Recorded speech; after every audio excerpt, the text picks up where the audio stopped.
Greetings and salutations, everybody. Welcome to the best damn movie-related show on the planet Earth, the John Campea Show, coming from right here on my YouTube channel. I'm, of course, your host, John Campea, and it is an awesome honor and privilege, as it is every day, to have you, our international friends, gather around the virtual water coolers. We talk about our favorite things in the world, movies and movie news and all sorts of good stuff, and it's Thursday, and that means we are graced with the presence of one Erin Cummings. Erin, how are you doing? Oh, hello, John. I am still recovering from a fantastic night of Scripts Gone Wild last night. Have I ever told you about Scripts Gone Wild? You did. That's the fundraiser, the charity fundraiser you guys guys do, right? So my friend David Lawson, who I know through our mutual friend Micheline Pitt, he is a producer, and once a month he and his producing partners get together and bring a bunch of wacky doodle actors together, and we read some script of some fantastic movie that everybody loves. I've previously done Poltergeist. Tom did Roadhouse once, and it's also a drinking game that the audience plays along with. And it last night's reading was a Zoom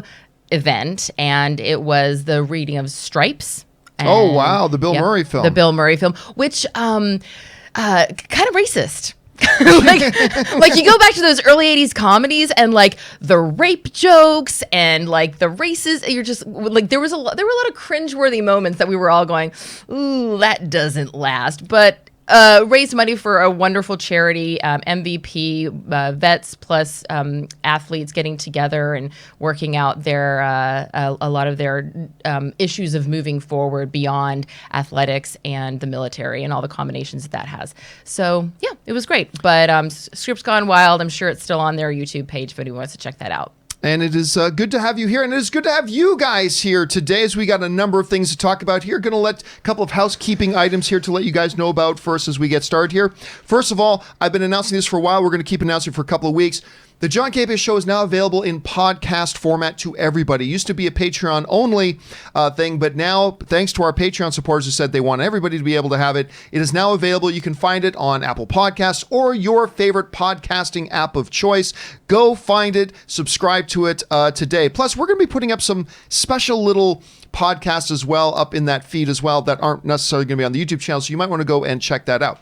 Also, on top of that, I've had a lot of people over the years ask me to tell them about all the gear that I use, so I put together this one page that is simply, you go to www.thejohncampeashow.com/shop. And once you get there, you're going to see John Campea Show merchandise, all the gear that I use here on the show. You can find a list of all the gear that I use as well. You can check it out and stuff like that, as well as the merchandise for the show.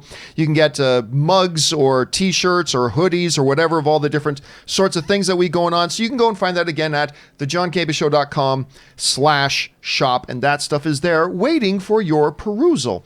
All right, guys, listen, we do have a number of things to get to today, but we do have a couple things off the top that we need to cover, and we're going to start off the top with this. You know, one of the shows that was really big this year, and certainly the thing that kind of launched Disney Plus, was Mandalorian.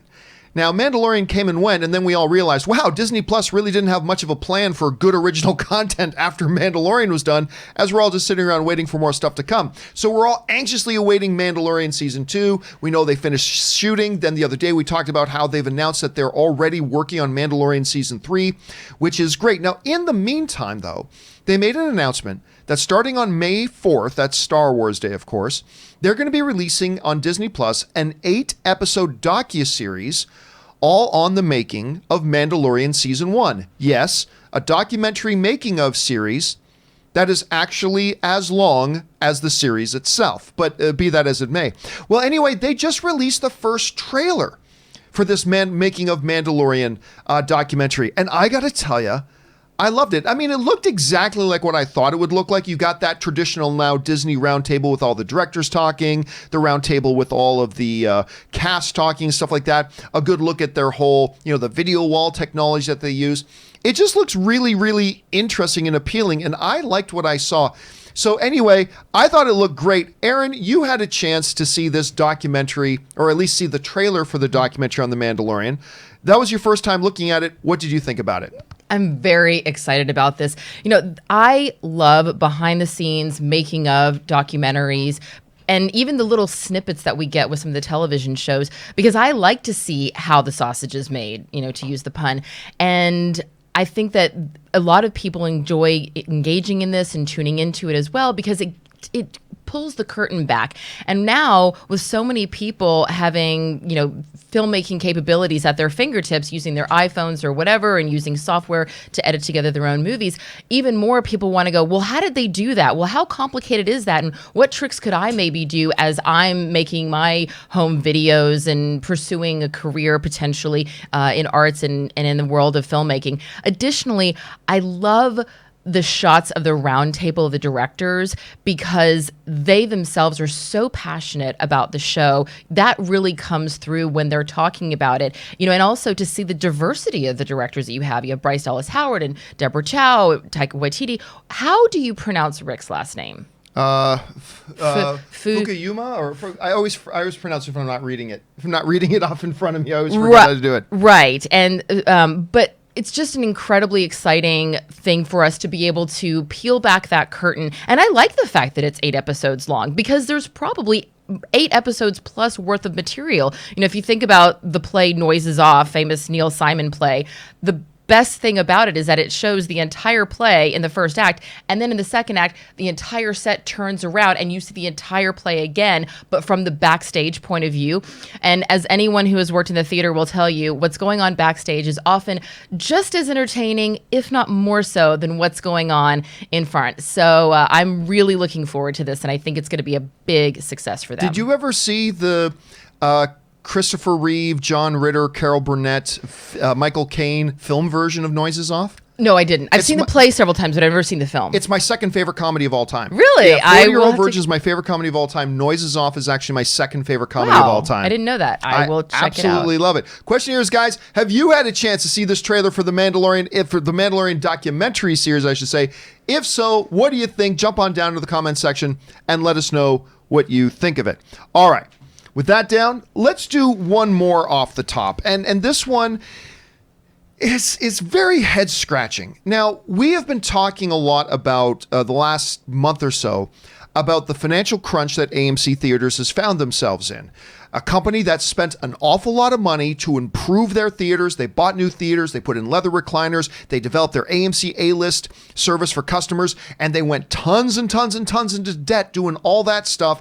And then just as they finished doing all that spending, and just as A-List started to turn a profit, the lockdown happened. AMC Theaters found themselves with no revenue and $5 billion in debt, and some financial analysts questioning whether they were ever going to be able to open their doors again.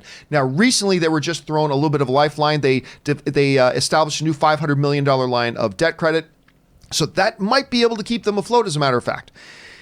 A part of all this, though, was AMC, like several other companies, sent out a memo to all of their landlords across the USA, letting them know that until they're able to open the theaters again, they were not in a position where they can pay rent. They invited the landlords to talk with them to figure out ways they can work around it and make it work for everybody, because they're just simply in a position where they can't pay their rent right now. Well, that apparently is not good enough for one of their landlords. A mall in Florida has decided to sue AMC Theaters for the rent. But here's where it gets interesting. They're not just suing AMC Theaters for their rent, because to some degree, I get it. The mall, they're closed. They're not getting any income either. They're hurting too, and they're owed money from somebody, so they're looking to get money out. Should they have instead talked to AMC to try to work something out? Probably, but I kind of get where the mall owners are coming from a little bit. So they've gone to AMC and said, we're suing that. But here's the catch. They're not just suing AMC Theaters for the $52,000 in rent that they're owed, because that's how much AMC Theaters pays in rent at this particular mall. They pay $52,000 a month to rent the space there. No. What the mall owners have done is that they are now suing AMC Theaters for $7.2 million in the midst of all this problem. Now, what that is based on is that there's a legal principle that basically says this. If I owe you a certain amount of money, we have a contract. Let's say you're leasing, I don't know, the use of my pony. let's say you're leasing the use of my pony. Okay, John. Yeah, you gotta use another one. I don't know. If you talk about somebody leasing the use of your pony, you're just that's just asking for trouble. You're getting a meme on that pretty soon. Let's say you're leasing the use of my car. Let's say Great. that. That's leasing much better. That doesn't sound right. You're leasing. Giddy up. You're leasing the use of my car. Okay. Let's say you're leasing the use of my car, and I'm leasing it. We have a contract for 1 year, and I lease that car to you for $100 a month, and the contract is for 1 year. There is a doctrine in law that basically says this: if you default on giving me that $100 a month, I have a right to now come to you and say, I now demand the full value of the lease. Now you don't just owe me the $100 for the month you missed. You owe me $1,200.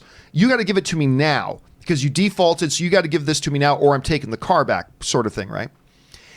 That's basically the principle at play here. These movie theater or the mall owners who are renting out the space to AMC theaters are essentially saying to AMC, you missed rent. So we want the full value of the full remaining lease plus some damages, and they're calling it $7.2 million. Let's be clear here. They are within their rights to do this. However, just because you can do something doesn't mean you should do something. This is ass backwards stupid of them. Because let's look at it this way. You're hurting as the mall owners. AMC Theaters is hurting as a result of, everybody's hurting as a result of this situation. So what do you want to have happen? Do you want AMC to be able to make a comeback and get back on being able to pay rent? Or do you want to screw them over now, thus screwing yourself over a little bit later? You really want to screw AMC over now and then maybe threaten putting them in a position where they're not going to be able to resume being a good tenant and paying you $52,000 a month in rent?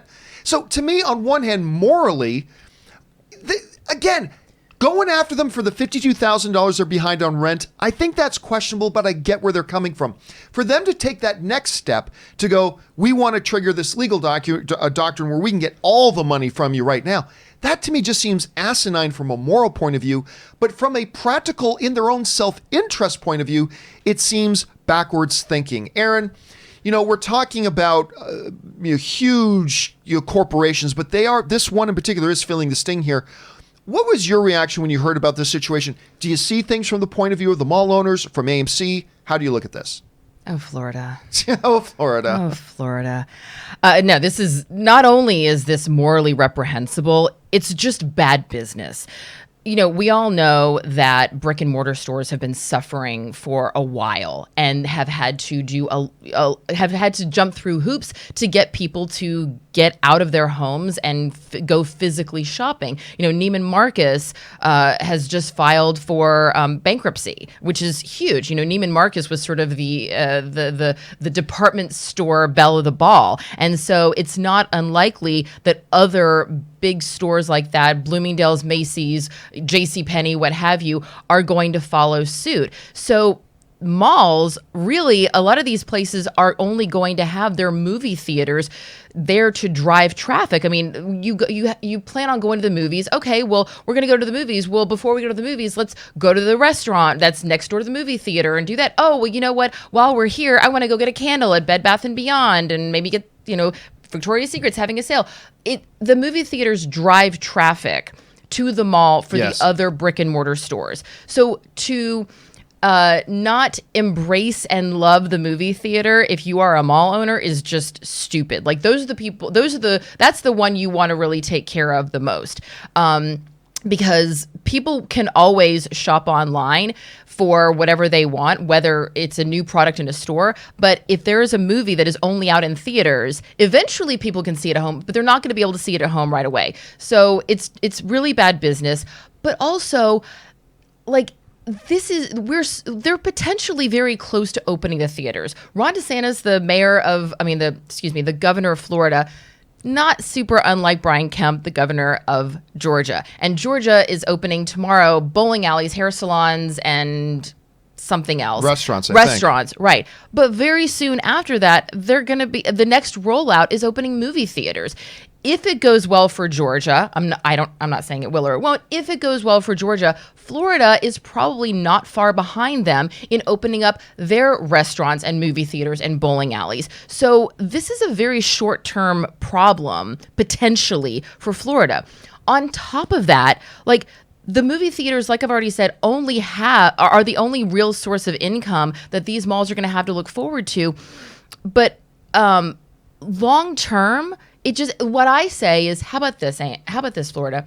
AMC declares Chapter 11 bankruptcy, defaults on whatever, like, all of their rent, everything like that, and decides to pull out of Florida and just open under a new name in every other state in the country. Can we do that? Yeah. I mean, I don't know. You're the one with the law degree. Like, I mean, what happens if AMC doesn't go, okay, here's what is the full amount that they owe? I think they said plus, I don't know what the actual amount they owe is, but plus damages, they're going after them for 7.2 million. Yeah, in this time, it's ludicrous. It's crazy. Yeah. Now, look, I understand there is also a little bit of a predicament that the mall owners are in, because in law, precedent is actually, and sometimes unfortunately, very powerful. For example, let's say that dude who's leasing my car. Let's say that dude who was leasing my car, $100 a month, he defaults, right? And I go, now let's say, Aaron, you are also leasing another one of my cars, right? Different situation, but you default as well. If I want to now exercise my right to come after you for the full value now of the lease, you have a legal argument to me, man, that says, well, wait a minute. You had another situation with another person and you didn't go have them default. You didn't go after the full amount of the lease. Now, I'm not saying that's all powerful, but you got to be very careful when you're in this sort of a situation about what you're doing is setting precedent. I still think there's a way to work around this. Force majeure. Yeah, why can't AMC just call absolutely. force majeure and say, sorry, act of God, this was beyond our control? And I mean, that's what Warner Brothers did. And just, you know how screwed this mall is going to be if AMC declares bankruptcy? Yeah. Then Yes. they're totally screwed. Like, again, Yeah. take the moral situation about really trying to screw it to AMC when things are hurting right now. Take that out of it. In the mall's own self-interest, They have nothing else that's generating as much revenue. I guarantee you, nobody's buying that many candles. Yeah, not right now. Not right now. So the question here is, guys, for you. What do you think about this situation? Again, it's easy for us to look at it from the point of view of the people owing money, like AMC here, and not the people who are being owed. But I mean, it is a little bit tricky, but to me, it seems like it is in their own best self-interest to work with AMC rather than screwing them over. I don't know. What do you guys think? Jump down to the comment section below and let us know your thoughts. All right. With that down, let's now move on to our main topics today. And how do we select our main topics here on the John Campea Show? Well, it's really rather simple. You see, you guys come up with our main topics by going anytime, 24/7, over to www.thejohncampeashow.com/contact. Once you guys get there, you're going to see a form. Fill it out with your topic or question. It's totally free. Hit submit, and then maybe, just maybe, you might see your submission featured as a main topic here on the John Campea Show. With that down, let's move on to main topic number 1. And our first main topic today gets submitted to us by James Ward, who writes, "Hey, John and Aaron. Have you heard the news from Deadline that a Whitney Houston biopic is in the works, with Bohemian Rhapsody writer Anthony McCarten set to write and produce the film? I'm excited due to the fact that he's also written The Two Popes, which I loved, Darkest Hour, which I loved, and The Theory of Everything, which I loved. What are your thoughts?" All right, thanks a lot for sending that in, man. And yeah, it turns out they're finally moving ahead, it looks like, with a documentary, a biopic, on the life of Whitney Houston. This comes to us from The Hollywood Reporter, who writes, Anthony McCarten, the writer behind the Queen biopic Bohemian Rhapsody, will pen the screenplay, while Stella Meggy, who is behind the Issa Rae romance The Photograph, will direct. Pat Houston will produce the movie on behalf of the Houston estate, along with Davis. Primary Waves Music's Larry Mestil, Dennis O'Sullivan, and McCarten. With the background of the estate, I Want to Dance with Somebody, which is the name of the documentary, the name of the biopic, I Want to Dance with Somebody, will be able to utilize Houston's music catalog. The movie does not yet have distribution. That's a big main key thing there. that the movie is going to be able to use Whitney Houston's catalog of music, because we have seen some documentary projects, at least some that they've tried to get going, that have not had the right to use the music catalog, and it ends up feeling a little bit weird and odd. Two different thoughts I have on this.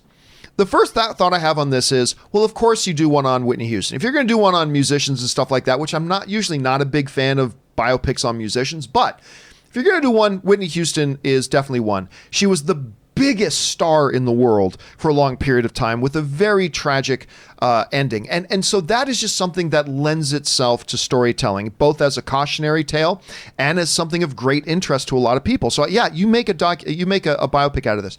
The one thing that always concerns me a little bit, whenever a biopic is being done and the estate of that person are among the producers of the film, it always leaves me a little bit of, are they going to be very kind in this? Like, are they not going to show us maybe the struggles, the more interesting parts of the story, which makes Whitney Houston to me all the more human and more relatable? But sometimes I worry about that a little bit. But I got to say, if you're going to do a biopic on a musician, a Whitney Houston one seems to be a no-brainer. When I was in grade school, she was like the biggest star in the world, and she's still one of the greatest singers I've ever heard. So this kind of makes sense. Aaron, you hear about them doing a biopic on Whitney Houston. Is this a good choice to do, and is this a good time to do it? What do you think? It's an amazing, amazing choice. Not only is she, as you said, one of, if not the greatest singer of all time, and just a phenomenal performer. You're right. Her life had such incredibly tragic twists and turns. And I had the exact same concern as you did when I saw that her sister-in-law, Pat Houston, was going to be... that the estate was going to be part of it. But Pat Houston, when I did a little bit more digging, she actually was involved in a documentary about Whitney Houston. And one of the things that was revealed in the documentary that she really struggled with, but that she ultimately went along with, was the allegation from her own husband, Gary Houston, which is Whitney's brother, that Gary and Whitney were sexually molested by their aunt, Dee Dee Warwick, which is Dionne Warwick's sister, who has passed away.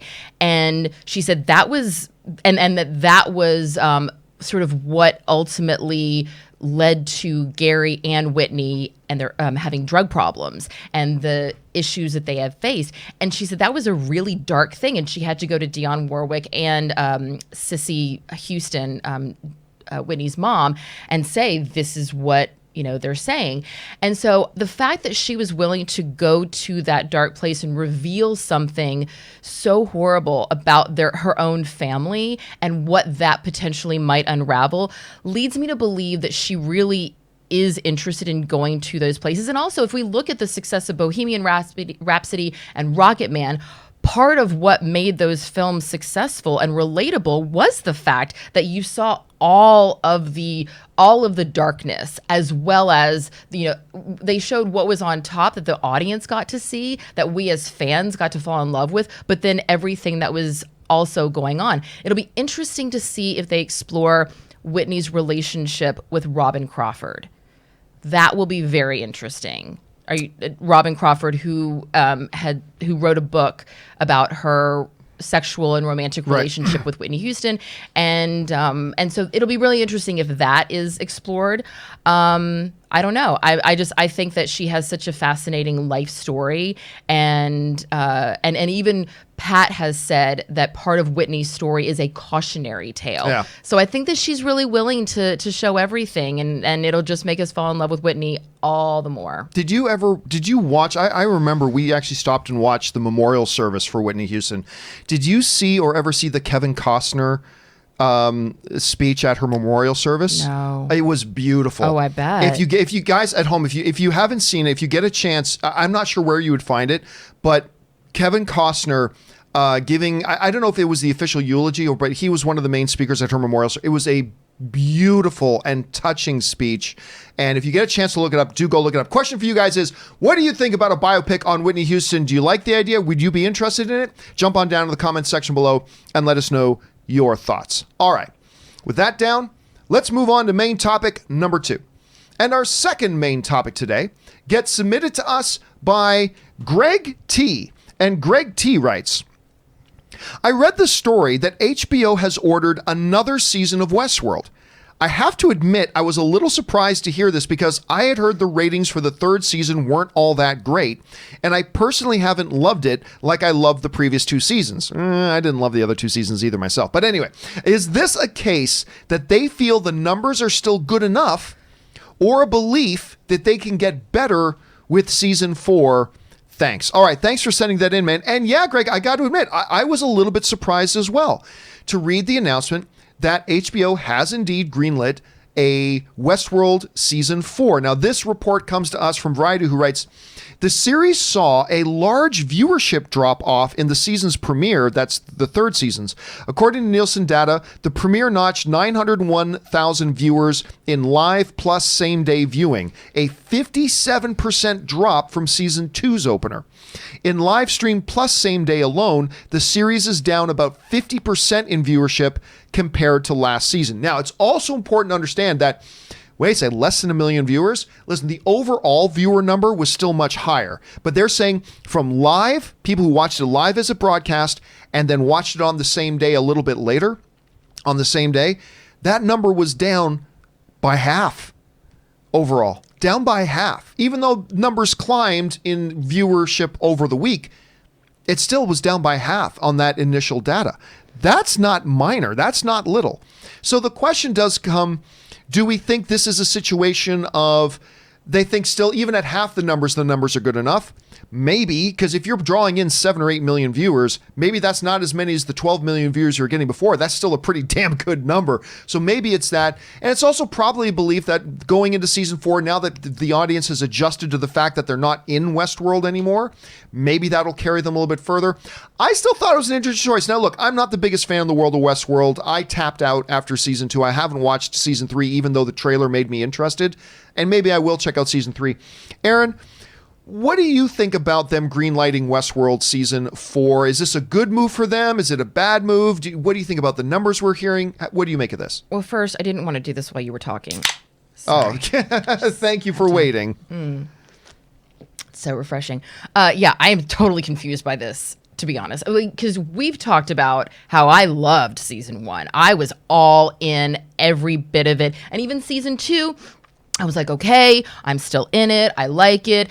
Not as much in love as I was in season 1, but I'm still in. I'm so excited. Season 3, I have wanted to love it, and I just don't. I don't. Every Sunday, Tom and I tune in because we're like, maybe this will be the episode that changes our minds. You know, we're like those people that just stick around in a really shitty relationship. We're not really getting anything out of it, but, you know, it's comfortable, and we really remember the good times, so we're hoping maybe we'll get back there. The thing that I was thinking about this last night of what is it that makes me just not as excited about the season. And, you know, I like complicated stories. I like stories that are really deep and have multiple layers. But there's a big difference but a fine line, if that makes sense. Big difference, but a fine line between complicated and convoluted. Yeah. And that's what I think this season is. You know, the first season, what I loved was it was very clear. You had the good guys and you had the white guys. And when they first walked down the hall and she goes, which hat would you like? The white hat or the black hat? And that moment when you see him halfway through the season pick up the black hat and put it on, you're like, oh my God. There's so many beautiful moments that are complicated, but they have a really simple message. And now this season is just like, it's all over the place. Also in the first season, and even in the second season as well, when they were in Westworld, the action was like horses galloping across the land. And, you know, it was a different kind of action. Now, because they're in this futuristic world that we quite frankly see a lot of in a lot of other projects, you know, oh my God, it's future Los Angeles. Never seen that done before. It kind of becomes a lot of the same old that we see in other shows. And so it's kind of exhausting. I really want to keep this relationship going, but you know, unless things get back to the way that they were when Westworld was courting me for my love, I just think that I might have to go on a break. Question here is, guys, what do you think about the decision? I was a little bit surprised given the numbers, but maybe you're not. Hey, maybe you're somebody who's loving season 3. I know there are many people who do. What do you think about this announcement? Jump down into the comments section below and let us know your thoughts. All right. With that down, let's move on to main topic number 3.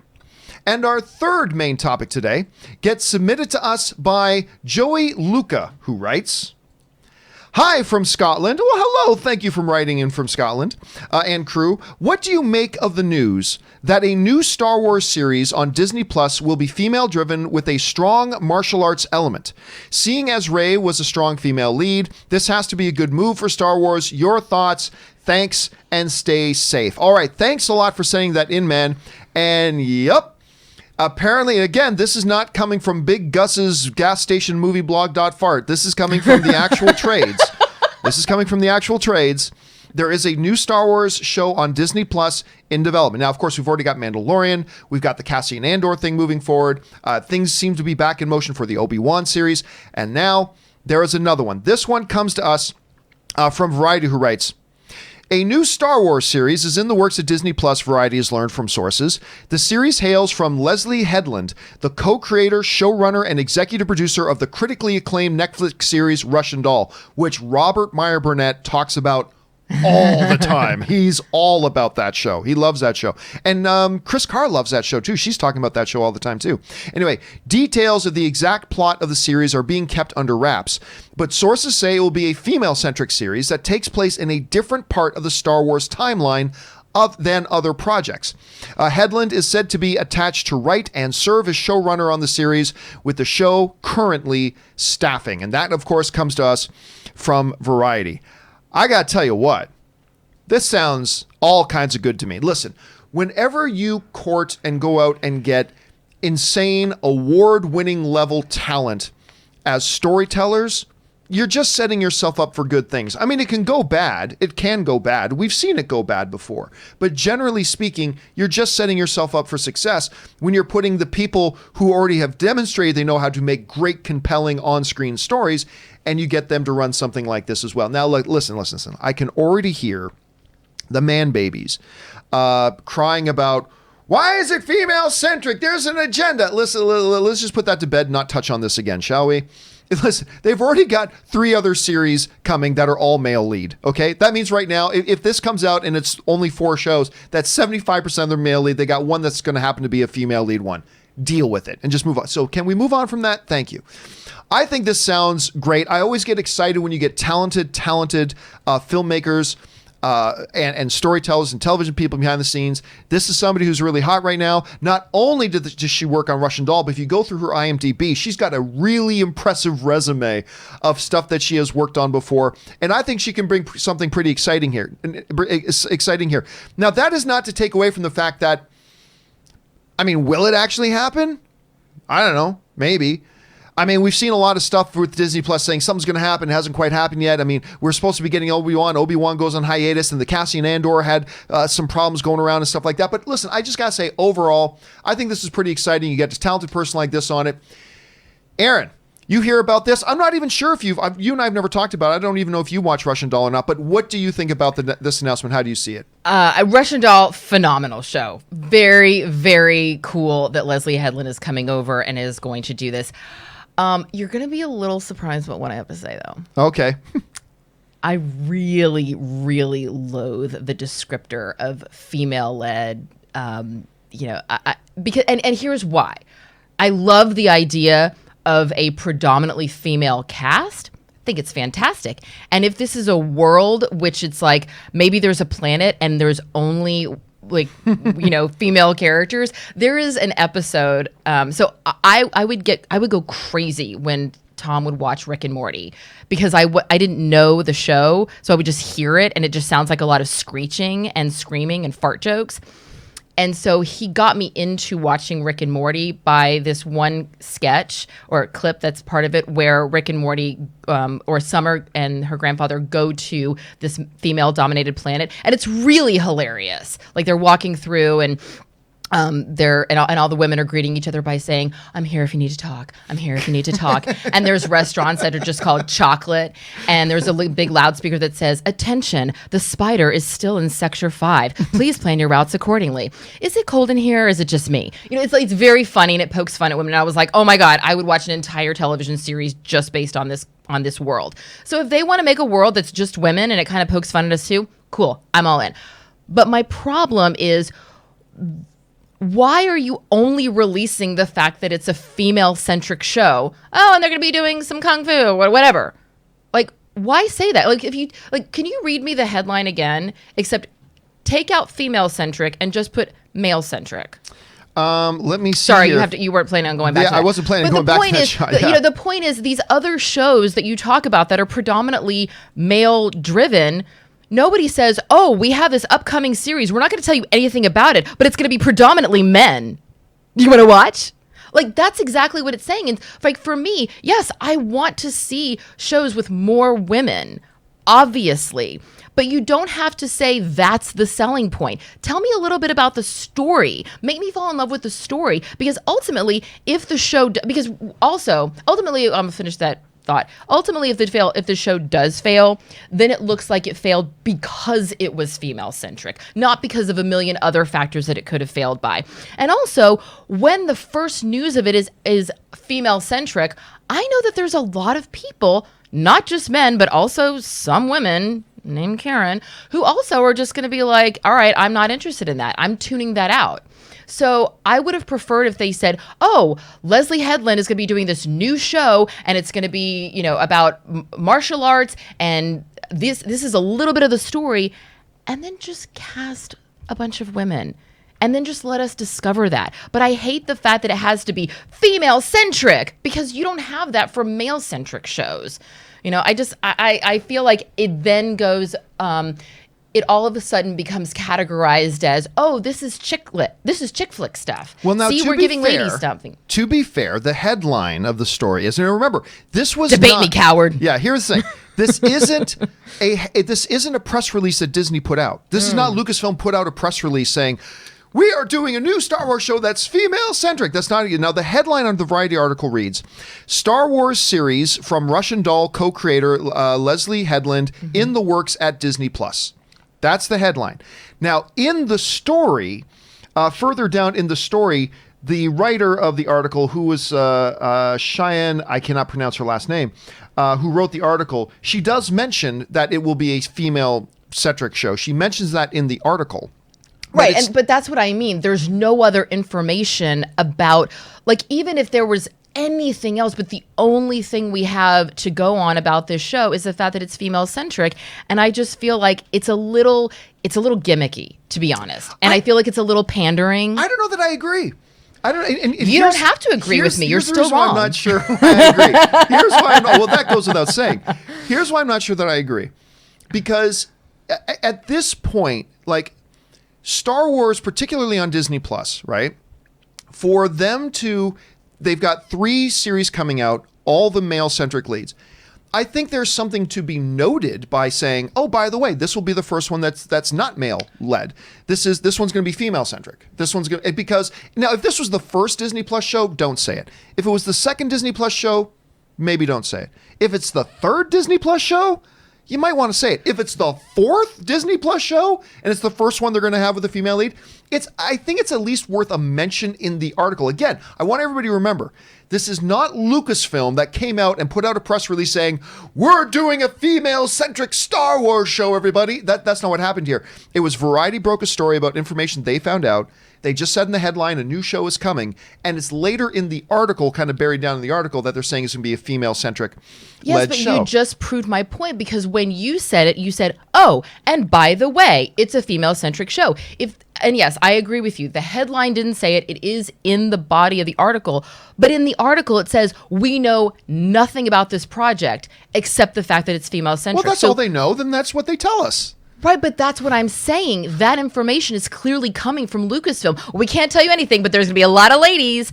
that's what I'm saying is like, if you're going to tell Variety anything, say a plot point, say something besides the fact that, hey, for all the ladies out there that want to watch themselves on the Star Wars, like that's why it feels gimmicky to me. But the fact that this is the first one out of all the other shows they developed, this is the first one doing it. I think it's worth noting. It is worth noting, but it doesn't have to be the entire meal. Like, you know me.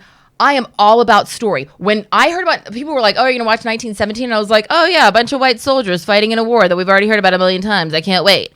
But then I saw it and I was like, I was wrong. This movie is the balls. Wait, the balls is the worst. Just forget I said that. This movie is great. I love 1917. Like, barely a woman in sight in the entire movie. It's not about that. For me, I'm all about the story.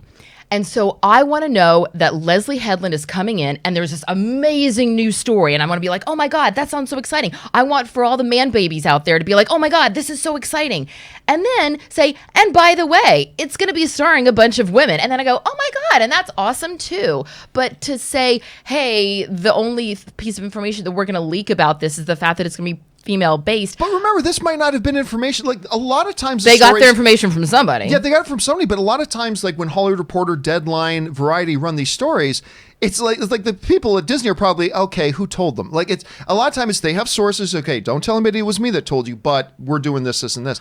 So, right. All I have to go on is what we have in front of us. All right. Well, question here is, guys, what do you think about this idea? First of all, I feel like we got sidetracked talking about the one note in the article about the fact that it's going to be female-centric. We didn't even talk at all about the showrunner who's doing it. But the question is, guys, what do you think about this? Are you excited about it? Are you not familiar with her work, maybe? Are you somebody who has watched Russian Doll and you're super excited about it? What do you think? Jump down into the comment section below and let us know your thoughts. All right. With that down, let's move on to main topic number 4. And our fourth and final main topic today gets submitted to us by Martin House. And Martin House writes, greetings from Spain. Well, greetings, Martin. I know Tenet hasn't moved their release date yet, but I had assumed that at some point they will. But I just saw that Christopher Nolan and Warner Brothers are holding firm on the date and fully intend to release the movie on July 17th as planned, as long as the theaters are actually open. What do you think of this move, and will it hurt their potential box office since social distancing will probably still be in play even if the theaters are open? Thanks. All right. Thanks a lot for saying that in, Martin. And yes, like, one of the films we've been talking a lot about, as all these other films, practically all the other films, have moved their release dates and stuff like that, has been the curious case of Benjamin Button, known as Tenet, that has held on to its July 17th release date, despite the fact that everybody else has been moving. Now, I admit, I'm one of those people who's just been assuming, look, at some point we'll hear about them moving the date. At some point we'll hear about them moving the date, but they never have. And apparently now, according to some sources, Warner Brothers and Christopher Nolan are actually quite committed to staying on that date. All right, this comes to us from IndieWire. Unlike the other would-be summer 2020 titles, In the Heights and Jungle Cruise, Christopher Nolan is holding tight to his July 17th date until and unless circumstances force it from his grasp. Nolan is renowned for his passionate support of the theatrical experience and the symbolism of being the last blockbuster standing, if not the only new film in theaters. If and when theaters reopen this summer is symbolically powerful. That comes to us from IndieWire. Now, I gotta tell you, at first, my thought also was, well, wait a minute. I mean, take even all the other circumstances and all the other potential problems out of play here. If you do release in July, even if the theaters are open, which there is a decent chance the theaters will be open, but they're probably still going to be exercising social distancing. They're probably going to be only selling a limited number of tickets. They're probably going to be making sure there's spaces between their customer seats and blah, blah, blah. But you know what? IndieWire raised up a really interesting point in their article. And they wrote this, as I'm going to scroll down here to this one point that they made, which I thought was great. First mover's advantage. They write this. It says, even if theaters opening in June, Georgia's aggressively early plan could permit early openings in May, but NATO has stated it prefers nationwide rollout, few will attend without new films. Going before other big films would allow Tenet to play virtually on every single screen. Think about that. Yes, there's going to be social distancing for sure, which will limit the amount of seats that can be sold in a theater. But at the same time, they're going to be the only game in town. And I hadn't thought about that till I read that really well-made point in IndieWire. I hadn't thought about this. Oh, yeah, you can only put in so many people in theaters. But guess what? What else are theaters going to show? Tenet is going to be the only major tentpole wide-release film in the world. And even if you only have 25% capacity, you're going to own all 25%. You're going to own it all. Now, it still brings up the question and the problem of, what do you do about getting enough of a ramp-up time for marketing? When will you know for sure if theaters will be open? Is it even going to be wise for people to go back to the theater? I mean, it's so hard to say from where we're sitting right now when July 17th is still practically 3 months away. It is still very difficult for us to kind of look into a crystal ball and make a wild guess. But the more I think about it and the more I read these articles, at first when I was like, no, they can't keep that release date, I'm starting to think, you know what? Maybe they can.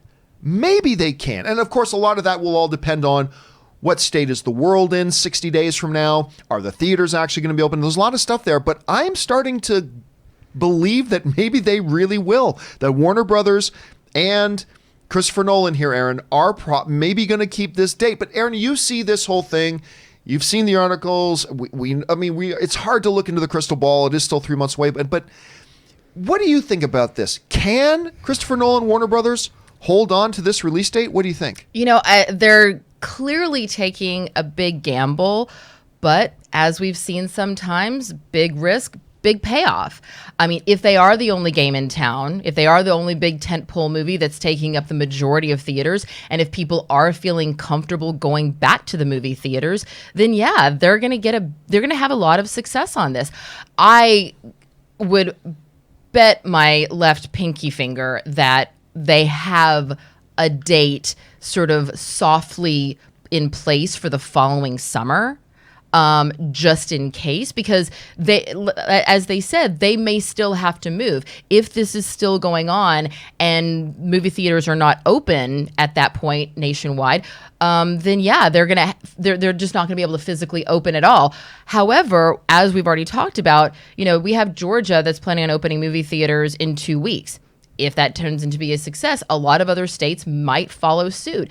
So this could be very successful for them. Obviously, it could be a big failure as well.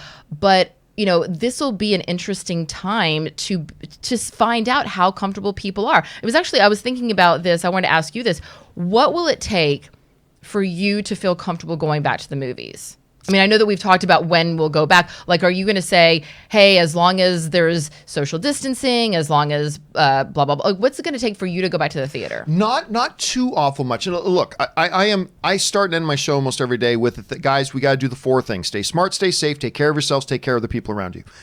The fact of the matter is right now, all of us, to one degree or another, I go to the grocery store because I need to go to the store and get food that I might eat and keep my incredible physique. So that's part. And I don't see a whole. Now, I'm not comfortable going to the grocery store right now, but it's what I need to do, and so I go. I think I need to see a couple things, and now I'm only speaking for myself. I'm not saying how other people should feel. I'm just speaking for myself.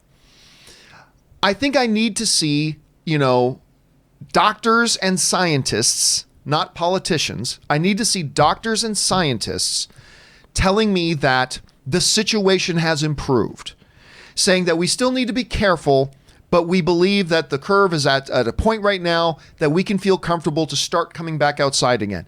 We feel comfortable that it's okay to open restaurants. Because by the way, I'm going to be more nervous in a restaurant than I will be in a movie theater. I'll be more nervous going into a restaurant with low ceilings, just as much tight space, sitting in a chair, eating off of a fork where, did they wash this fork properly? Like all that. And I'm not disparaging the restaurant industry. I love all of you restaurants. But I'm going to be more concerned going into a restaurant than I am going to be into a movie theater. So if the scientists and doctors tell us, say come early June, mid-June, that, hey, we're almost at the point where we can start easing up our restrictions. We can start venturing out again. We should still be careful, all that kind of stuff. I'll feel comfortable with it. I'll probably go with a mask on my face still. Hell, I may even go wearing the rubber gloves. I mean, I don't know. But I think I just need to hear the medical community tell me that, hey, we're not out of the woods completely, but we're at a point that it's okay to start getting back to normal life a little bit. If I hear that, I'll feel good. What about you? What's it going to take for you to feel that? Because I know you're very, very cautious in the lockdown, as you should be. And Anne loves the mask you made her, by the way. But, I mean, what's it going to take for you to feel good? Like, yeah, I'm not 100% confident, but I feel like I can venture out to a movie theater again. What's it going to take for you? Well, okay, so just with the grocery store and the movie theater difference, like for me, and when I go to the grocery store, it's like I'm playing Frogger. I mean, I'm constantly like, you get away from me. I mean, they now have the one way on the aisles, and I am totally that asshole that points out to people, there's an arrow, you're going the wrong way. I'm like, you can't see my face. You don't know what I look like. So, but I'm like, this is a one-way road. I am that annoying person in the grocery store. I will 100% make sure that you are socially distant from me. You know, you go to a movie theater and you choose your perfect seat, but then, and nobody sits on either side. What if somebody sits right behind you? What if somebody sits, two things behind you and then they're coughing and you're stuck there for 2 hours? For me, I don't know what it's going to take. I think I really think it's going to take more testing. Like, I'm going to need to know that I can get a hold of a test, or like the antibody test, if we can get some positive, some antibody tests that actually work 100% of the time. I don't know. It's such foreign territory that I kind of think it's just going to be a slow crawl out the door again. I mean, I'm really, for me, I'm seeing firsthand my friend Nick Cordero, today is day 23 in his coma, and because of COVID, and Tom and I have been immunocompromised, and we've had a lot of health problems. I don't want to go back to that. So for me, and I'm not saying anybody else should do what we're doing, but for me, I'm really cautious about it. Yeah, and it's going to take a lot, I think. It's very difficult. And again, I got to reemphasize the fact that we are living. So we've been in this. Oh, my dogs are at the door. So we are living in a situation right now where we've been under this for a little bit over a month. We've been in this lockdown for a little bit over a month, right? Mm-hmm. And it's been interesting to see how much things have evolved and changed just in this 1 month. And we're talking about right now, mid to late July, which is still almost 3 months away. Yeah. And it's just so difficult. Again, I've said it several times, but I think it's so important to understand that right now, it's really difficult for us to say where we're going to be. Because listen, Totally. if we come to mid-June, I'm sitting here saying, yeah, I think I can be coaxed back in the movie theater if the situation right. But if we get into mid-June and things are spiking again and everything looks just as dire, well, then of course not. I'm not going to, in 1 month back in the theaters, no way.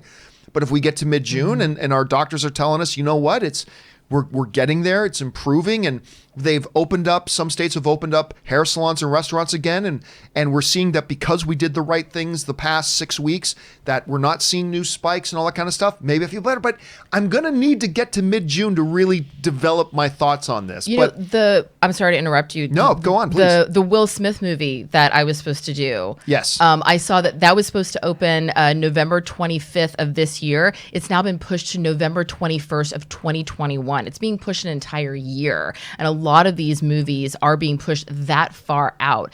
So I would not be surprised, like I said, if they do have that date. But one thing about restaurants, and this is just a given, I learned this when I was going through chemo, the menu.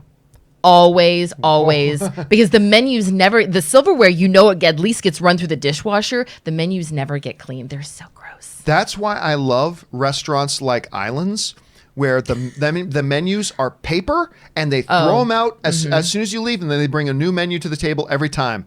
Love it. Thank you, Islands. All right. So this is an interesting question. So we got Christopher Nolan, the big champion of the movie theater experience, and Warner Brothers kind of sticking with him, saying we're sticking with it July 17th. Christopher Nolan says the movie's going to be done and ready to play in theaters on July 17th. But will it happen? I decided to make that the topic of today's question of the day, and I put it to you guys. And the question of the day is that simple. Warner Brothers and Christopher Nolan are committed to keeping their July 17th date for Tenet as long as the theaters are open. Considering that's almost 3 months away, is that reasonable or questionable? And right now, I put this up just before the show started. 1,355 of you guys have responded to it. Right now, only 36.4% of you are saying It's reasonable. Yeah, July, they could be able to do that. 63.6% of you are saying, no, that's questionable to say that. We don't think it's going to happen. So that's where we set it right now. I think, again, it's going to be interesting to take the same poll in June and see where we're all at come June, because that's going to be the big thing. But that's what you guys are saying right now. And of course, guys, we want to know what you guys think. Jump down into the comment section below and let us know your thoughts. All right, guys.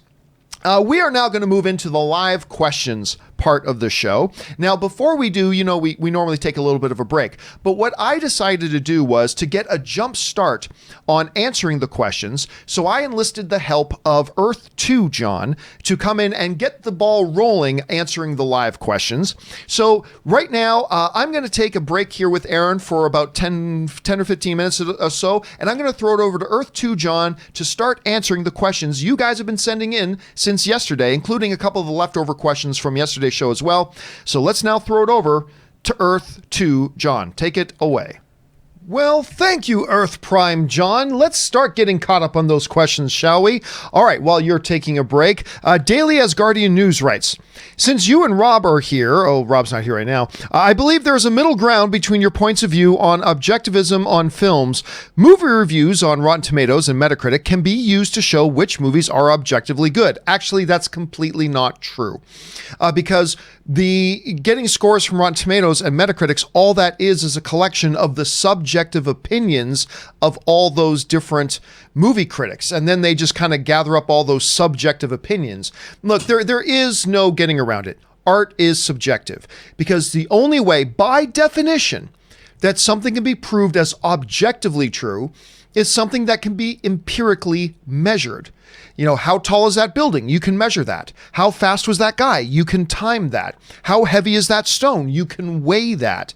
How funny was that joke?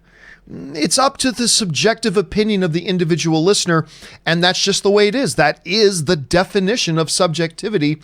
And yeah, I like the idea of going to Rotten Tomatoes and Metacritic, but again, that's just collecting up a bunch of data of the subjective opinions of a bunch of other people. So I like where you're going for, though. I do like where you're going for. All right, Mr. Graham 91 writes, been rewatching the MCU in release order. It's fascinating to see all the subtle hints at future movies to come. The mind of Feige and his team, I would say, can be classified as historical. Yeah, now look, don't be fooled. As much as I love Kevin Feige, don't be fooled. He'll be the first person to tell you that not every hint and thread they lay out early on, they necessarily had a concrete plan of following up on later. Some, yes, but not all of them. And he'll be the first one to tell you that. The real genius of Feige and his team, though, is his way of, from movie, not just sitting back and planning 5 years in advance. Yeah, he does that, but then he just knows how to navigate things as they progress at the same time. He can adapt and change his plans as he goes. And that's just been the most amazing thing. When you combine that long-term planning and the ability to adapt and change as he goes is absolutely incredible. All right, Johnny writes, hey, John and Rob. A movie popped up on my Netflix called The Losers. I love The Losers. It has what today could be called an A-list cast that was not necessarily considered an A-list cast at the time that it came out. I had Idris Elba, Chris Evans, Zoe Saldana, and why am I forgetting the name of the guy who plays the comedian in Watchmen, and he's on Supernatural, and I forget his name. Anyway, and he's amazing, and he's actually the lead guy in it. Anyway, in a barely B movie, I actually enjoyed it. Have you seen it? Thanks, and bring on the sanitized Filthy. As a matter of fact, yes, I love The Losers. I think it's great. And actually one of the best post-credit scenes you're ever going to see in a movie. Like the way they run the credits with the story. It's really, really clever and intriguing. Matter of fact, I interviewed Chris Evans at the very first public screening of Captain America, The First Avenger. And the very first thing I said to him, I said, oh, by the way, I love The Losers. And he's like, right? Me too. I mean, that was my first kind of conversation with him. I'm glad you mentioned that, Johnny. All right, Ryan Lohner writes, Rob says it would be hard to make a Western version of Howl's Moving Castle. Funny thing is, it's based on a British novel. That may be true, but that doesn't kind of change the fact that it would be difficult to adapt what that was visually into something the North American audience could kind of, or the Western audience could really have a palate for. Like, there's a lot of Western things that exist in a different medium that would not necessarily translate well onto Western screens. You know what I'm saying?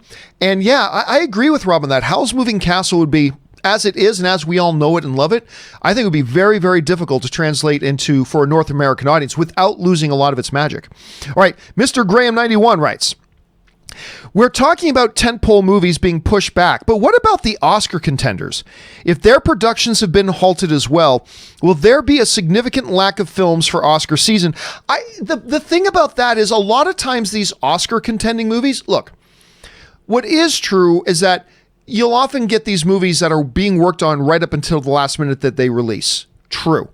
But it's also true that a lot of films are completed and in the can long before they're ever scheduled to come out, particularly Oscar kind of movies where they make a film and the studio realizes, you know what, this has got the potential to be an Oscar contender. Let's set it for the end of that year. And quite often with these Oscar contending movies, not always, and not even a vast majority of the time, but quite often these Oscar contender movies are often completed and waiting on a shelf for Oscar season long before they're ever supposed to come out. So how big of an impact will that have? Well, that'll depend on how much longer the whole lockdown goes. Like, for instance, Spain yesterday announced that they were going to start to allow film production again. So it all depends on how much longer this goes. It might be a very, very small impact on Oscar season films. It might be a major one. Mr. TJ Lynn writes, Star Wars, Lord of the Rings, Harry Potter, and now Hunger Games are franchises tackling what happened in the past, aka prequels. I don't understand this. Why do you think telling stories backwards is so common in Hollywood? The main reason is this. It's the same reason why studios understandably really like doing franchises and doing movies on recognizable IP. Starting with audience, what's the best word for it? Awareness is a big thing. So for instance, with the Hunger Games thing, doing the prequel, you're focusing on President Snow. People know Hunger Games and they know President Snow. And so that gives them a little bit of an edge as far as marketing it to an audience. You know what I'm saying? With Star Wars, we know, Obi-Wan Kenobi, and we know who young Anakin is, even if we've never met young Anakin. This is before the prequels. And so you can see the allure of doing that. So I get it. I'm also not a big fan of it. It doesn't mean it can't turn out great. I'm also not a fan of it, but I do understand why the studios feel that appeal, because you're already starting with audience awareness to a lot of degrees, and that's often a big hurdle to overcome. All right. Naftali writes, I know you said Spider Multiverse won't happen in Doctor Strange, but I remember the old 90s Spider-Man did it in the finale, and I would love to see it. Yeah, again, I just don't see that happening. There's been a lot of people wondering, well, oh my gosh, if Sam Raimi, who directed Spider-Man 1, 2, and 3, if Sam Raimi is directing Doctor Strange, he could bring in the Tobey Maguire Spider-Man. He won't do that. And that's not something Kevin Feige would be for. Kevin Feige, amidst all the stuff that he does, he's also likes to keep very clear boundaries and distinctions. Look at the way that he's treated Agents of S.H.I.E.L.D. and the Netflix Marvel shows. He's kept them very, very separate. It's like, hey, Agents of S.H.I.E.L.D. is there. That's great. And they can reference us all they want, but we're not going to reference that. The movies are not going to reference Agents of S.H.I.E.L.D. Hey, the Netflix shows are there. They're great. And they can reference stuff in the movies if they want, but the movies are not going to reference what happens there.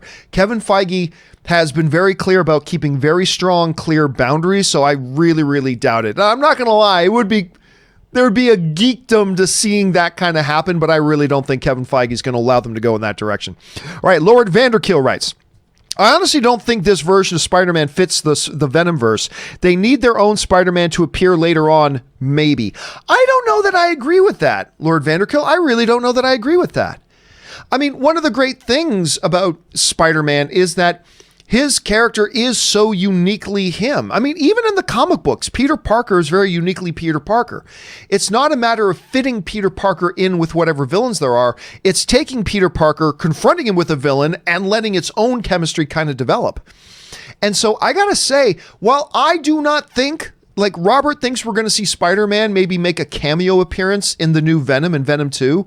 I don't agree with them. I mean, it might. I'm not saying it's impossible. I don't think it will, though. I just don't think they will. But that's not to say I don't think there couldn't be a good mixture there, because I think it very well could be. So we'll just have to wait and see.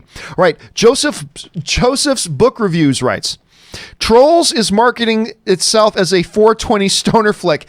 I guess in a way it kind of was with the whole metal thing. I guess kind of in a way it was. And I know the commercial you're talking about, and they sort of are in a way, which kind of made me raise my eyebrow too. Charles NC writes, do you think after this is over, we'll see films with people stuck at home? I would love to see a movie with Elijah Wood, Daniel Radcliffe, and Tobey Maguire. Listen, I wouldn't be surprised at all. As a matter of fact, there are already some indies being made in the context of quarantine. There's already some movies being made like in that context as it is, which I think is really rather fascinating and an interesting approach to doing something like that. So I wouldn't doubt at all if there aren't already Hollywood scripts being written to do something like that. So I think you're absolutely onto something there, Charles. I really do. All right, Scott D writes, Venom's universe with Holland Spider-Man has a solution that doesn't affect the MCU. Parallel universes. Sony put the idea in Far From Home for a reason. Yeah, I'm not sure. Now remember, I don't know that Sony put that in Far From Home, because remember, Sony's a distributor. Marvel was the production company making the movie. Now, they worked with Sony. Sony assisted in that. So which parts of Far From Home were Marvel and which parts were Sony's influence, we don't really know for sure. I mean, that is a way to do it. And we've talked about that on this show before. But you know me, I lean away strongly from multiverse and multi-universes because to me, it's a lazy man storytelling device. But I mean, you never know. It is something they could explore. I mean, they've got it in the MCU for a reason. Maybe they'll take advantage of that. We'll have to wait and see. But you're not alone in that thought, Scott. You're not alone in that thought. All right, Charles NC writes, any word on the Green Lantern Corps on HBO Max? None. Other than the announcement that they said they were going to be doing it, I've heard nothing. Now, that's not necessarily surprising. If they just reached those deals and said, yes, this is what we're doing, it literally could be months until they start anything in pre-production or even writing scripts or anything like that. Not to mention, we're also in the middle of the lockdown, so no work could be done right now anyway. So I'm not surprised we haven't heard anything, and it could be a while longer before we do. But I wouldn't be worried about the fact that we haven't heard anything. Don't be worried about that quite yet. Charles Bretner writes, check out Operation Annihilate.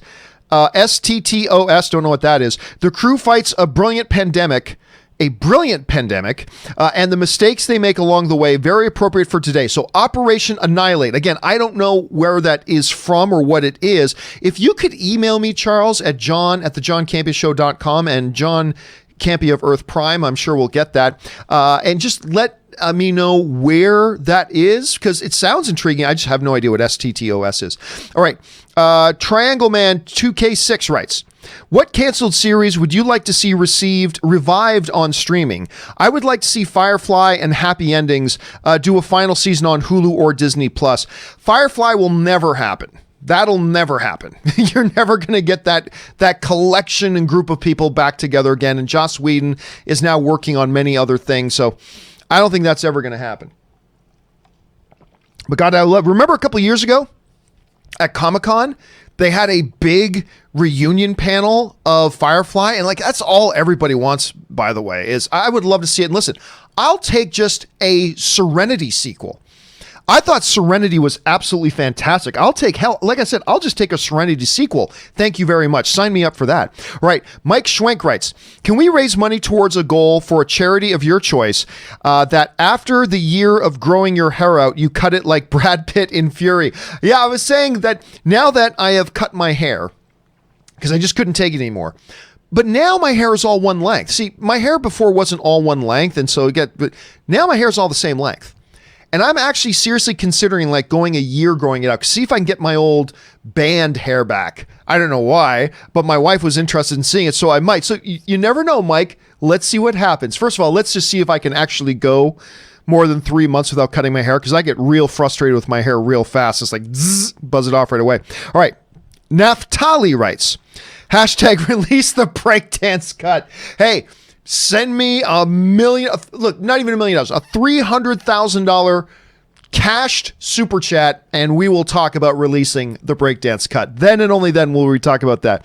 All right, Mike Schwenk also writes, speaking of Fury, which was great, it is my favorite war movie over the last decade, and I don't think enough people have seen it, so I highly recommend. The acting ensemble is top-notch and made me realize how talented Shia really is. Listen, you got Shia LaBeouf.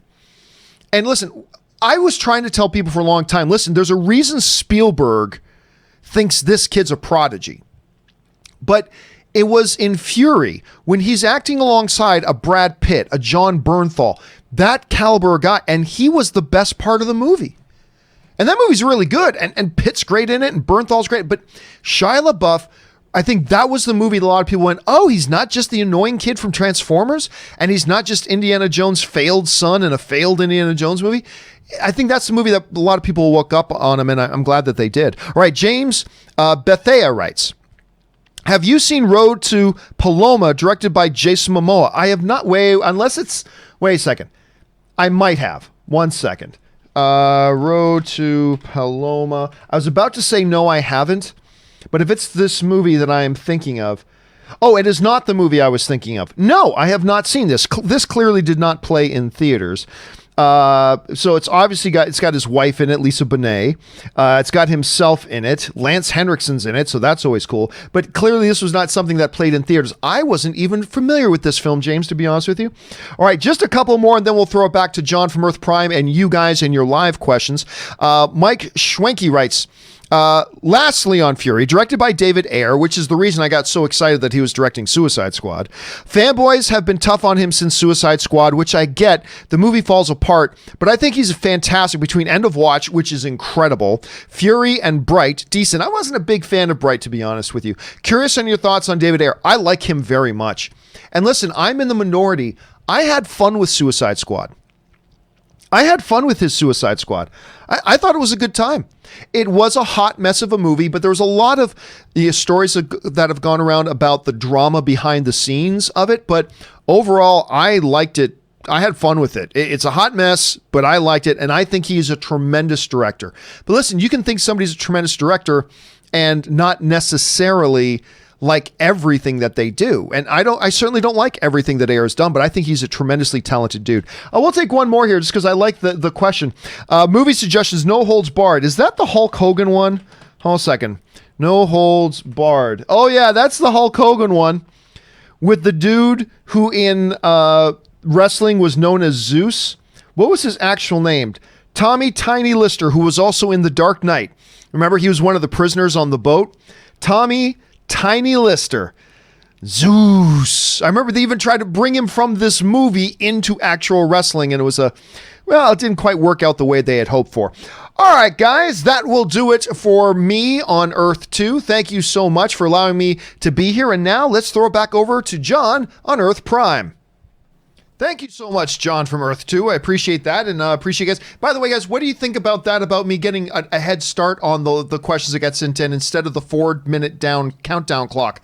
Let me know what you guys think about that, and maybe we'll make that a regular thing. Anyway, let's get over and continue on where Earth 2 John left off. This one comes to us from Brizzle, who writes, love your show. I can't help but think talk of movies coming out in 2021 or 2022 is overly optimistic. I am not even confident most of these movies will even be finished. I think I feel very confident. Like, we're just talking about things like will Tenet be able to keep its July 17th release date? That's the question. Look, no, 2021, 2022, these things I have no question about. We are getting back to normal, or at least whatever the new version of normal will be. We will get there. And it will be sooner rather than later, sooner being a relative term, like sooner in the next 6 months, something like that, 3 months, who knows, whatever. But I have very, very little doubt that we will be able to get back to that. And I think 2021 and 2022 really right now aren't in question. I don't think. And maybe I'm being overly optimistic, but I really don't think that's the question. The real big question is the rest of 2020. That's where the little bit of the question mark resides. All right, moving on now. Anonymous writes, maybe if I brought up the questions. There we go. An anonymous viewer writes, top men. Back to fun facts. Actor William Hootkins, sadly no longer with us, played Major Eaton in Raiders of the Lost Ark, who said the top men line. What's such one of the great moments of Raiders of the Lost Ark. He also played Rebel pilot Red Six Porkins in Star Wars and Gotham PD Eckhart in the 1989 Batman. I didn't know about that one. I love the idea of these character actors and finding out, oh, they played this and this, and they played this and this. It's like the guy who played what was the name of the character in Game of Thrones? Is the Meister? Is that what he was? Anyway, but he was also the bad guy in Indiana Jones and the Last Crusade, and he was also the captain of the Walker, of the AT-AT Walker in Empire Strikes Back. You may start your landing. Like, that's all. I love hearing like these stories of these character actors and finding out all these major things that they were in. All right, next one up comes to us from Brizzle, who also writes, I'm sorry for just making doom and gloom comments. I'm watching the news too closely and getting freaked. There's a better question. Do you have any interest in seeing a Sith and Jedi numbering in the hundreds in a fight similar in scale to Helm's Deep? I want. Well, I mean, yes. I mean, you don't build a whole movie around that per se, but would I be down for if there's a movie and a part of that movie is going to be this huge Braveheart style Sith versus Jedi, hundreds or thousands of them rushing towards each other and getting to some huge epic incredible battle? Oh, hell yes. Of course I am. Zayin writes, hey John, I just saw There Will Be Blood. What a deep and beautiful film. I wish it would have been more Hollywoodish / entertaining. What do you think of the character of Daniel Plainview? Do you think he loved HW? Thoughts on the ending, Dano as Riddler? Well, I mean, and by the way, Paul Dano will never get the credit that he deserves for his role in There Will Be Blood. Unfortunately, because he's acting alongside what I argue is the greatest male lead performance in cinematic history. I really do. I think Daniel Day-Lewis in There Will Be Blood is the best lead actor performance I've ever seen. I just think it's that. And it's because of that I think Paul Dano's incredible performance in There Will Be Blood is often criminally overlooked. I love this movie. Aaron, you and I have never talked about it, but did you ever have a chance to see There Will Be Blood? I saw it when it first came out. But you know what? I think that that's the case with a lot of really talented actors who have entire careers. I mean, you were just talking about character actors from Game of Thrones who you then go back and go, oh my God, they were in this and Game of Thrones is a treasure trove of actors that just go on to every other project, and it's really exciting to see them pop up in other things. And Paul Dano, I feel like he kind of is that guy in everything that he does. He in a way, he's kind of like Michael Shannon. For years, Michael Shannon was just the guy that was solid every single time, and he was always so good. And he was working with these huge leading, star actors who got a lot of the credit. But people who really know movies and people who really love talent, always shines through. And and because of that, Paul Dano continues to work because he not only shows up and is good, but he makes the lead actor look even better. Yep, I agree. He is fantastic. All right. Zal writes, also saw Fargo for the second time, and I probably meant really like the second time watching it. What do you think of its script that conveys a lot of themes and morals? I saw it as a movie about satisfaction and appreciating what you have, no matter the quality. Listen, the interesting thing about the movie Fargo, which by the way, I have still never seen the TV show Fargo. I think, do you watch that show, Aaron? I don't. Okay, maybe it was Chris who was telling me she watches the show. I've never seen the show. I've heard the show is great. Fargo is wonderful. As a movie, it's so weird, and it just takes these weird twists and turns. And look, I'm a big fan. One of the things I love about comic book movies, it's the fantastical taking place within the mundane. And there's something about that's also in Fargo when you look at your main characters and the events that now suddenly happen. Like, to me, it's really, really riveting on that level. I've always enjoyed that movie. Do you remember it? Because it was a while ago. Was that the Wachowski brothers? Did the Wachowskis do it? I can't remember if the Wachowskis... the chat room probably knows. Oh, I'm sure the chat room knows. They've alrealready said who Hold on a second. Because I know that Frances McDormand... Who won an Academy Award for that, by the way. Yes, and she credits the director or directors... No, it was the Coen brothers. I knew it was one of the brother things, yes. Excuse me. Just a frog in my throat. Nothing to worry about. What were you saying? You were in the middle of a thought and then you coughed. No. Oh, okay. Oh, no. I was just saying that the Coen brothers directed it and she credits them for starting her career. Right. And of course, and that was her With first Fargo. Academy Award because Yes. she's won others, as a matter of fact. All right. Next one up. Willow writes, since you mentioned the movie the other day, I love the assassination of Jesse James by the coward Robert Ford. Just for the title, spoiler alert, Jesse James gets killed by Robert Ford. It's all about the execution, no pun intended. I'll tell you what, I do hate the title. I hate the title. But again, it's a situation where the title does not affect the quality of the film. The movie is brilliant. And it is not your typical, what you would expect a Western with, Brad Pitt and Casey Affleck would be. You'd think it's this high action kind of West. It's not. It's deep and it's character based and it's just awesome. Did you ever have a chance to watch The Assassination? I didn't see it, but I agree with you on the title. I don't like long titles. Yeah. The Birds of Prey and the Fabulous Emancipation of and One then Harley even Quinn. Yeah. Whitney Houston, I Want to Dance with Somebody. I'm like, just we can shorten that up. I don't like those long titles. But I don't like a lot of sand. I don't like a lot of snow. I don't like a long title. Don't like the long titles, yeah, but I do love the movie. Guys, a lot of you have not seen The Assassination of Jesse James by the coward Robert Ford. Watch it. It's great. Thanks for bringing that up, Willow. An anonymous viewer writes, one of my favorite director-actor collaborations is Guinness and Lean. From Lawrence of Arabia, Bridge on the River Kwai, Dr. Zhivago, thank you, Passage to India, and two Charles Dickens movies. To me, they're top 5 when it comes to collaborators. Where do you rank them? I don't walk around with my thoughts. I mean, obviously, you think of the collaborations. You think of Tim Burton and Johnny Depp. You think of Martin Scorsese and Robert De Niro. Then you think of Martin Scorsese and Leonardo DiCaprio.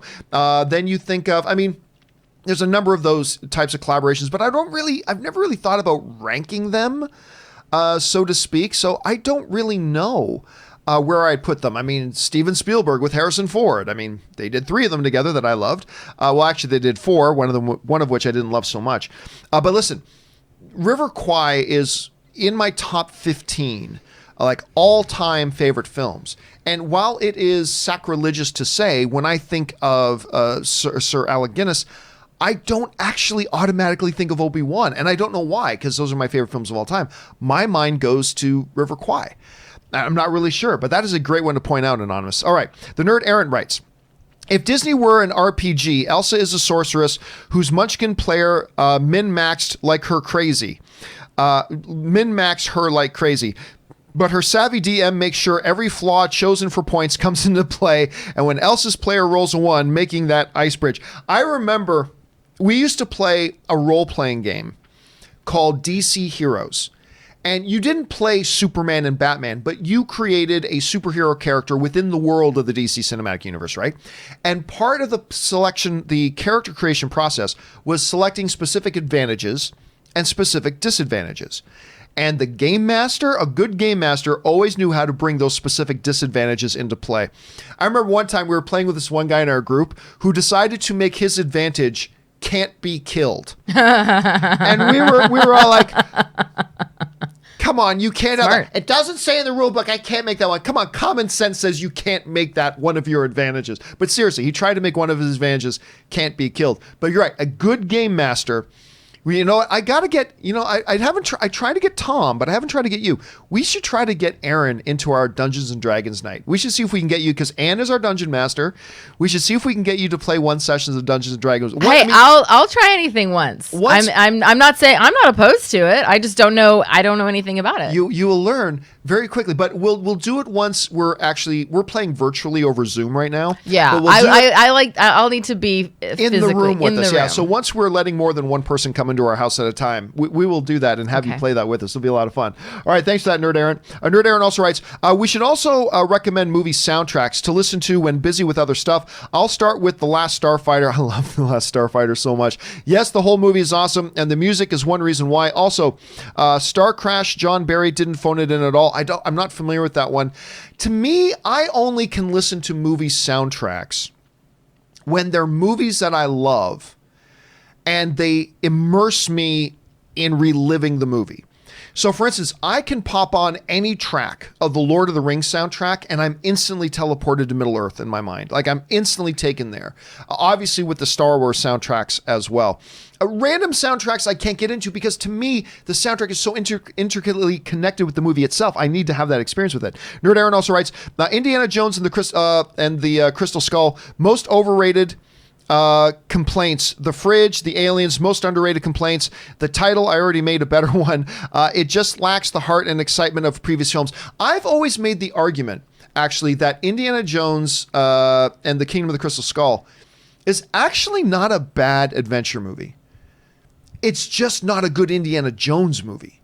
Like, I've made this argument before. If you call that movie Dash McCullum and the Adventures in the Jungle. That was the name of it, and it was some adventurer named Dash McCullum, whatever. It's a perfectly fine adventure movie, but it didn't feel like an Indiana Jones movie to me. But anyway, that's just me. Jared's Reviews writes, what's a movie you've seen that felt like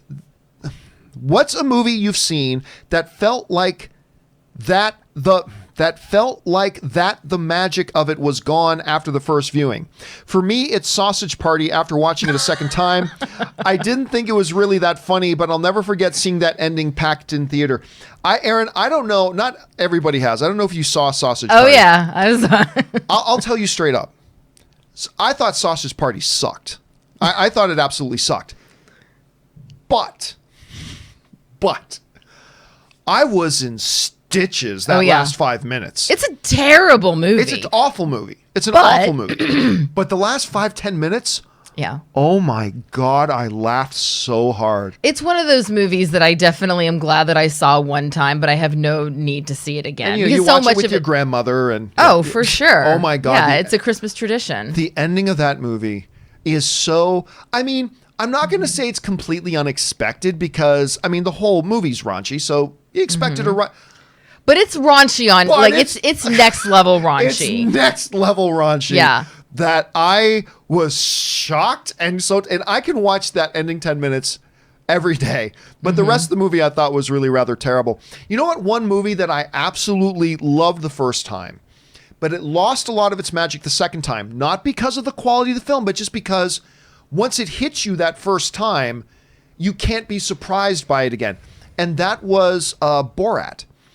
Right. Yeah. Borat, I think, is a brilliant movie. So good. The social commentary, the way Sacha Baron Cohen holds up a mirror to our own culture as we have to look at it in our own faces in a very ridiculous way. I think the movie's brilliant. Yeah. But the second time I watched it, because I already knew everything that was coming, it lost a lot of its impact. Again, if you haven't seen it, the first viewing is brilliant. What did you think about Borat? Oh, I thought it was hilarious. Because that's the thing. There's a commentator on The Daily Show, and I'm forgetting his name. He's the white guy who goes out and does commentary. And he will go to places and just interview people and ask them basic questions, just like Borat does. And he'll, as you said, shine a mirror up. And he's not trapping them. He's just simply asking them their opinion. And the fact that people say, It's really a fascinating look at how when people live in any bubble, whether that's, I'm from South Louisiana. There's definitely a bubble down there. I currently live in Hollywood. There's a bit of a bubble here too. There's bubbles everywhere. But how ingrained in the truth of what someone's actual opinion is so clear when people are, just talking off the cuff. I think it's really fun to watch that. But you're right. After the first time, you go, okay, I get this. Moving on. What's next? All right. Next up here. They just corrected me on how to pronounce this. Grow Tigers writes, I have two Go Tigers? Go Tiger. Is it Geaux? Yes. Yeah, that's a South Louisiana term, speaking of which. Oh. My grandmother's maiden name was Bro, and so if you're cheering on the LSU Tigers, of which my uncle was the first left-handed quarterback, number 13, you say, Go Tigers. And of course, they have the best coach right now. There's dogs like this. And USC had him, by the way. Just want to remind everybody who's in LA, USC had him, and he wanted to stay at USC, and USC said, nah, you're not good enough. So what did he do? He went to LSU, won him a national title. That's all. What's That's his all he name? did. Why am I forgetting Coach's name? Tom talks about him a lot, but yeah, he was saying that he was like, oh yeah, as soon as he went to He's got the LSU, greatest he voice just in the like world. turned it around. He's like got constant Batman voice, and I'm forgetting. Why am I forgetting the coach's name? I love this guy, but he's got constant Batman voice. It's amazing. It's like the best voice in the world. All right, what's it? I have 2 quarantine picks, both westerns from 1979. I was the predecessor to Cannonball Run, starring Kirk Douglas. One was the predecessor to Cannonball Run, starring Kirk Douglas, Arnold and Margaret, and a bunch of others. The villain, the other is Harrison Ford and Gene Wilder's The Frisco Kid. Oh, I like Frisco Kid. I'm not familiar with the other ones. One was predecessor. Was it predecessor to Cannonball? I'm not quite sure what you're saying the name of it is. Starring Kirk Douglas, Arnold, and Margaret. I'm not sure which movie we're talking about there. Frisco Kid, I like a lot. Listen, we've been talking a lot about the fact that this is a good time to get picked up or to catch up on a lot of classic movies. But in particular, I know a lot of people haven't watched a lot of the classic Westerns. This is a good genre to really get up on if you haven't done so before. So I like the recommendations. All right, Jared McBride writes, John, could there be a Green Arrow movie in the next 6 years? Could there be? Sure. There could be. I doubt it, though. I just don't see anything on... Number one, DC's roadmap right now that remotely suggests. Now, at one point, they thought about doing a Green Arrow movie that was going to be called Supermax, and they did some movement of that. That got killed. Then the DC show happened, so it could. I just wouldn't put any money on it. But listen, 5 years in Hollywood is an eternity, so don't count it out. Orange Hand writes, if Aaron's there, you recently watched Deadwood. Doesn't Tolliver, Bella Union owner, bear a resemblance to Robert Meyer Burnett? Just take away the mustache. Yes. So do you see that? Yes, I do. Oh my gosh. I'm trying to remember the name of the actor who plays Tolliver. He's so good. But yes, I can see a debonair Robert Meyer Burnett running a little brothel. I mean, can we all not see Robert Meyer Burnett running a brothel anyway? I think that was his. That was probably. It'll his be a brothel / movie house where the shelves are lined with all of his physical media. Which one was was that Powers Booth? Yes. Okay. Yes. Okay. Powers Booth. Mm-hmm. All right. Powers Booth is Robert. Yeah. You know what? And I will say this: I loved the show, and then it goes into the movie. Didn't love the movie so much. I still haven't watched the movie. You know what? I was just like, oof. You know what's funny? It must have been mediocre because for years people has screamed for that. For years people have screamed for a continuation of Deadwood, and then it happened, and then nobody talked about it. Right. So I can only imagine it must not have been as satisfying as many people wanted it to be. No. All right. Ben Hayusa writes, 2020, Venom, let there be carnage. Scratch that. Virus, let there be corona. How's it going, John? Hope everyone is staying safe and filthy. We are very much, again, very bummed out that Venom 2 got bumped, but I do love the title. And let's see if it and Spider-Man 3 actually do end up opening 3 weeks apart from each other. Going to be interesting. Thank you for the well wishes, Ben. I appreciate that. An anonymous viewer writes, the reason for the VOD rental price that a living room full of people can watch for $20 as opposed to each person buying their own ticket. So in a sense, it's saves money. At theater, $15 times 5 people is $75. Rental at home, $20. At 5 people, it's a $4 person. Yes, but that just goes to the point about why these studios don't make any money when their movies go to VOD. Because of exactly what you're pointing out. They just don't make any money. And a lot of people were really surprised. Like when we pulled out those numbers, like that Avengers Infinity War, or Endgame, I should say. Endgame, which made $1 billion in its first week of release. $1 billion in its first week of release. When it had its first week of release on VOD, made $30 million. Now, this is the biggest movie of all time. And so there has been a real misconception about how much money movies make on VOD. And listen, a lot of people are going to be, Aaron, I want to know what you think about this, because I made the argument that one of the arguments people make about maybe not going to the theater to see a movie because they think, I'll just wait 3 months and then I'll watch it for much cheaper when I rent it at home on streaming. Mm-hmm. The difference is that when you go to the movies, you are actually getting the movie-going experience. You're getting a completely different experience than watching it at home. You're going to the movies, you're having a night out, you're going with your buddy or your significant other. You get it the way movies are meant to be seen on the big screen with the big sound, buttering your popcorn effectively, all that kind of stuff, and you're getting the movie-going experience. If you're being asked to pay $20 to rent a movie at home, well, now the argument of wait a couple of weeks and get it for a cheaper price is really coming into play, because you're not getting anything special from a VOD $20 rental at home, unlike getting the movie-going experience. I don't know. Rob and I talked about the other day. What are your thoughts on that? Well, I mean, if you're somebody like we do not have a souped-up movie theater experience in our home. Like, my dream home would have a like a little mini movie theater where you have proper surround sound and it's blackout curtains and the whole thing. And then if you have that kind of setup, sure, you're getting a movie going experience. But most people on the planet, myself included, do not have that. And so with 1917, for example, when I saw that, I told everybody, you have to go see this, and you have to see it in the theater, because nothing will replicate that experience. And you're right, movies were made. There are certain movies that I will know, okay, I have to see this in a movie theater. A rom-com, I can wait and see that at home. I don't necessarily need to see that in the theater. If it's going to be a grand, epic scale film, then that's something that I want to see in a movie theater. Otherwise, I'll just, wait around. All right, let's see. Next up here is an anonymous viewer writes, I think the Beverly Hillbillies were one of the first TV superhero teams.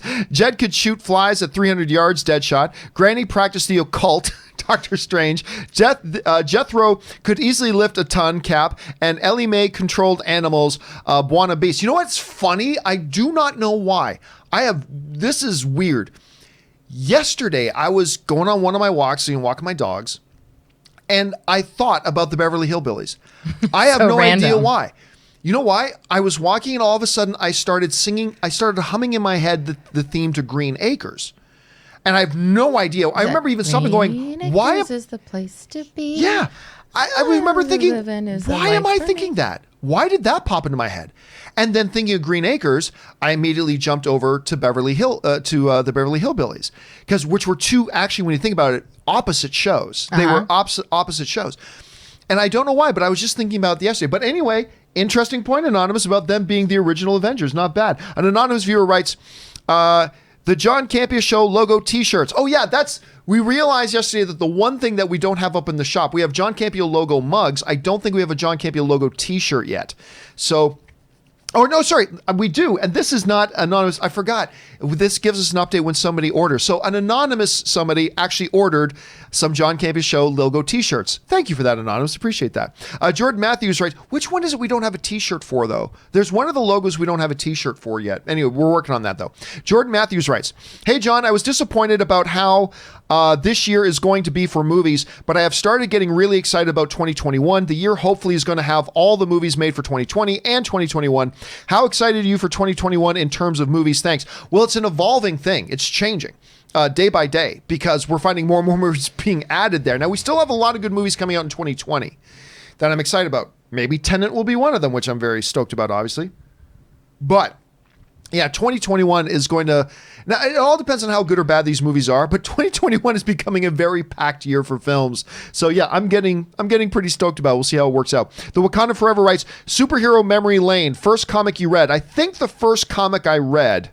No, I know. The first comic book I read was an issue of Wolverine versus Hulk. And now Wolverine and Hulk have fought many times in comic history, but the very first one I ever picked up and looked at was when Wolverine fought Hulk. Now, I know you're not a huge comic book person, Aaron, but I'm going to believe at some point you probably picked up a comic book. Can you remember what the first comic book you ever read was or Archie. ever looked at? That obviously. Archie. Yeah. I love Betty and Veronica. Mm-hmm. That was... Do you watch Riverdale? No. Yeah, you know what? I said that with so much loathing and so much disdain. Yeah, no. So much disdain. I don't have an opinion one way or another about Riverdale. I liked the comics, but I don't think that I would like unless it was a super goofy Oh, no, Freddie it's not. Prinze Jr. and Sarah Michelle Gellar version of Scooby-Doo kind of play on it. Like, I would maybe like something super goofy and over the top and tongue in cheek, but I don't think that I would like the WB version or the CW version. You know what's funny? I actually kind of liked season 1. I thought because it was not. Anne and Corey were watching it, so I said, okay, fine, I'll check it out because a bunch of people were watching it. Everybody's talking about it. Fine, I'll watch it. Doesn't look like a show for me. Right.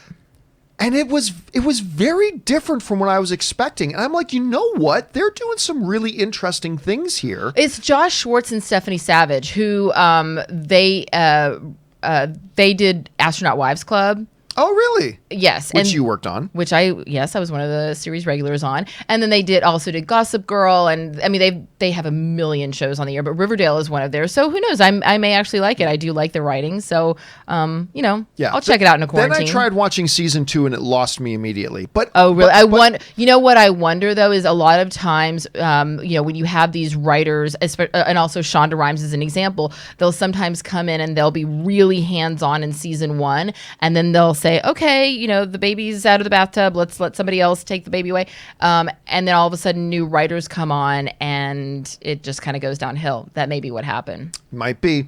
All right, with that, Aaron, we know you've got things and things to do and places to be right so now. Many and you got to take Joey. So many places Joey to be. home. Hello, Joey. We gotta go for a little walk. Yes, you're gonna have to carry her downstairs. By the way, you're gonna have to carry her downstairs. Yeah, just because the other dog's there. But yeah, anyway, we're gonna put on our mask. We're gonna put on our gloves. We're gonna sanitize everything. We're not gonna touch anything. We're gonna stay 6 feet away from you, 6 feet away from Anne, 6 feet away from everything. In the meantime, though, where can people find you online? Oh, you can find me at Aaron L. Cummings, and you can also find Joey Bishop at Rat Pat Cats. All right, thanks for being here, Aaron. We'll talk Thank to you you later. All right, guys, we still have some time here, so let's keep right on rolling with your questions, and we're going to keep things rolling here with the Wakanda Forever writes, the first superhero costume you had as a kid. I don't think I ever did wear a superhero costume as a kid. I really don't. I always dressed as a lot of different other things. I don't think I ever dressed as... I think the only time... Oh, you had Wonder Woman underoos. Of course you did. Sheets, which I still have. But did you go out for Halloween in your Wonder Woman underoos? I still go out for Halloween. You still go out for Halloween in your Wonder Woman underoos. The first time I ever wore a superhero costume for Halloween was like 10 years ago. I wore a Mr. Incredible costume, but that's always the first time I ever did it. Wakanda Forever also writes, first superhero film you ever saw in theaters. Tim Burton's Batman with my buddy Brendan. That was the first superhero film I saw in theaters. Wakanda Forever writes, first superhero film you saw with a date. I don't know. I honestly don't know. Also, last one, John, favorite memory of Comic-Con. Favorite memory of Comic-Con. I've got a lot. I've had so many great memories at Comic-Con, but honestly, I think one of my favorites, let me see if I can find this. I'm not sure if I can or not because it's totally worth pulling up if I can find it, and I'm not 100% sure I can. But the memory at Comic-Con was this was just before I started doing the Masters of the Web panel and parties and all that kind of stuff. But anyway, it was the first party that I threw at Comic-Con. All right. It was the first party I ever threw at Comic-Con. And I'm not sure I'm going to be able to find this picture right now, but let me see if I can. And at this first party I ever threw at Comic-Con, Milo Ventimiglia, who is, of course, in Last of Us, or not Last of Us, This Is Us. Last of Us is totally different. He was in he's the one of the main stars in This Is Us, Emmy nominated for his role in that and all that kind of stuff. Anyway, he was doing this movie called Pathology. And two guys I know were the writers and producers of that movie. And I was trying to do everything that I could to help them promote the film. Anyway, so at Comic-Con, I threw this party to celebrate Pathology coming out and all that kind of stuff. And Milo Ventimiglia, and here's the picture. Let me pull it out. It's going to be small, but it's worth taking a look at. Let me see if I can get this on here properly. Let me just increase the size of it here for a second. Anyway, so I did this party at Comic-Con for it, and it was a rooftop bar that we had booked out, and we're doing it. And one of my favorite shows at the time was, of course, Heroes that I was doing. So as you can see here is Milo. So you got Peter Petrelli there. You've got Hero is there. You get the villain there. I mean, they all came and showed up to support Milo at the party, and we just kind of hung out. And this is funny because Zachary Quinto, who you see there, Zachary Quinto, this was actually, here's an interesting story about this day. This was the actual day, the day that they made the announcement at Comic-Con that Zachary Quinto was going to be playing the new Mr. Spock in the new Star Trek film. And so we hung out there that night, had a great time hanging out for the evening. It was just an amazing, amazing time. And like I said, I've had a lot of great fun evenings and a lot of great fun experiences at Comic-Con. I'm sure everybody has, but that to me was a real special one. That was, I mean, I've moderated a panel in Hall H and I've done a bunch of stuff, but that one particular thing was a really, really special memory for me. Anyway, Initial D's writes, "Hey, John, did you watch Ovechkin versus the Great One last night? Go Caps. Whenever we get hockey again." Hi, Erin, if you're still there. She just left. So good to still be able to see and listen to you. Thank you both. No, I did not. So I'm guessing, did they play some video game or something? I did just see this video with Alexander Ovechkin doing his workout routine about how he's staying in shape, waiting for, hockey to start back up again, which was actually pretty interesting. All right, Ethan Holgate writes, "Hey, John and Rob," who's not here. "I love Cary Grant. Are you a fan? If so, what are your favorite movies of him? Mine is Arsenic and Old Lace and To Catch a Thief." I'm actually not a big Cary Grant fan. I mean, there's a number of things that are considered big classics, whether they be movies or old performers and things like that. A lot of which I'll love, but some of which, just weren't quite it for me. I'm not trash talking on Cary Grant, by the way. I'm just saying, Cary Grant was one of those, like, he's not like a Bogart. Like, I can watch anything by Bogart anytime. Cary Grant just didn't quite have that appeal. He's just not the one that I shared a lot of the public's enthusiasm for. So just wasn't one for me, Ethan, but I'm glad you do. And believe me, Ethan, you are not alone. A lot of people love Cary Grant. All right. Ryan Lohner writes, "I look forward to this new Star Wars show becoming half the length, then half-hour special, then a commemorative snack display." That's a BoJack Horseman reference. So I'm not familiar with that, but yeah, listen, it is a reference though, Ryan, to the fact that, when Mandalorian was coming out, a lot of people were expecting it to be hour-long episodes, and they ended up being basically half-hour-long episodes. So let's see what this one ends up being, even if it does happen at all. But I'm excited about it. I like at least the idea for it. I like the idea. Russell Amador writes, "Hey, John, by any chance is the new Chris Hemsworth film Extraction landing on Netflix tomorrow caught your interest?" Nope. Other than the fact that it's Chris Hemsworth, because I love him. I've seen images and read a few details, but haven't bothered with the trailer. But it's new content and Thor, so I may give it a watch. I'm going to give it a watch. Oh, make no mistake about it. I'm fully intending to watch it. The trailer wasn't bad. I mean, it was a generic action kind of trailer that you'd expect with things we've seen before. But who knows? The movie might be great, but I'd be lying if I told you I was excited about it. Netflix original films don't often move the needle for me. There are some exceptions. The problem is, for every Irishman, there's 40 really bad ones, And so I tend not to get excited about Netflix original films. So we'll see, though. I mean, maybe it's the next Irishman. Maybe it'll be the greatest action film I've seen in the last 5 years. Who knows? And I will give it a shot because I love Chris Hemsworth. But I'd be lying if I said I was excited about it, because I'm not at this point. Captain Chicken Pants writes, "Man of Steel and the first Thor, my two favorite superhero films, because I love when superheroes show that they still need their mother and father. Clark's closet scene with Martha, so great.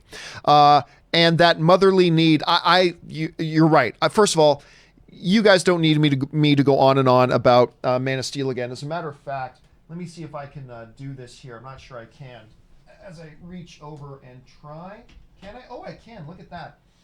If I bring this up here, you guys probably know this. Let me see if I can bring up this shot.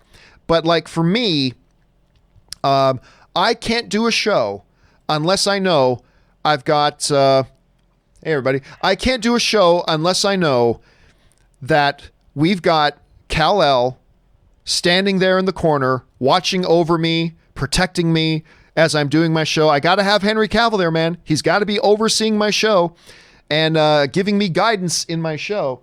or else I just can't do it. So you guys know how I feel about Man of Steel, right? And the first Thor movie, I believe, is the second most underrated comic book film in history. And you're right, the connection to their parents, the need for their parents, I do like that as a part of a general motif as well. Okay, moving on here. Tom Gillard writes, watching Law and Order, and Ezra Miller plays a dude suspected of assaulting a teenage girl.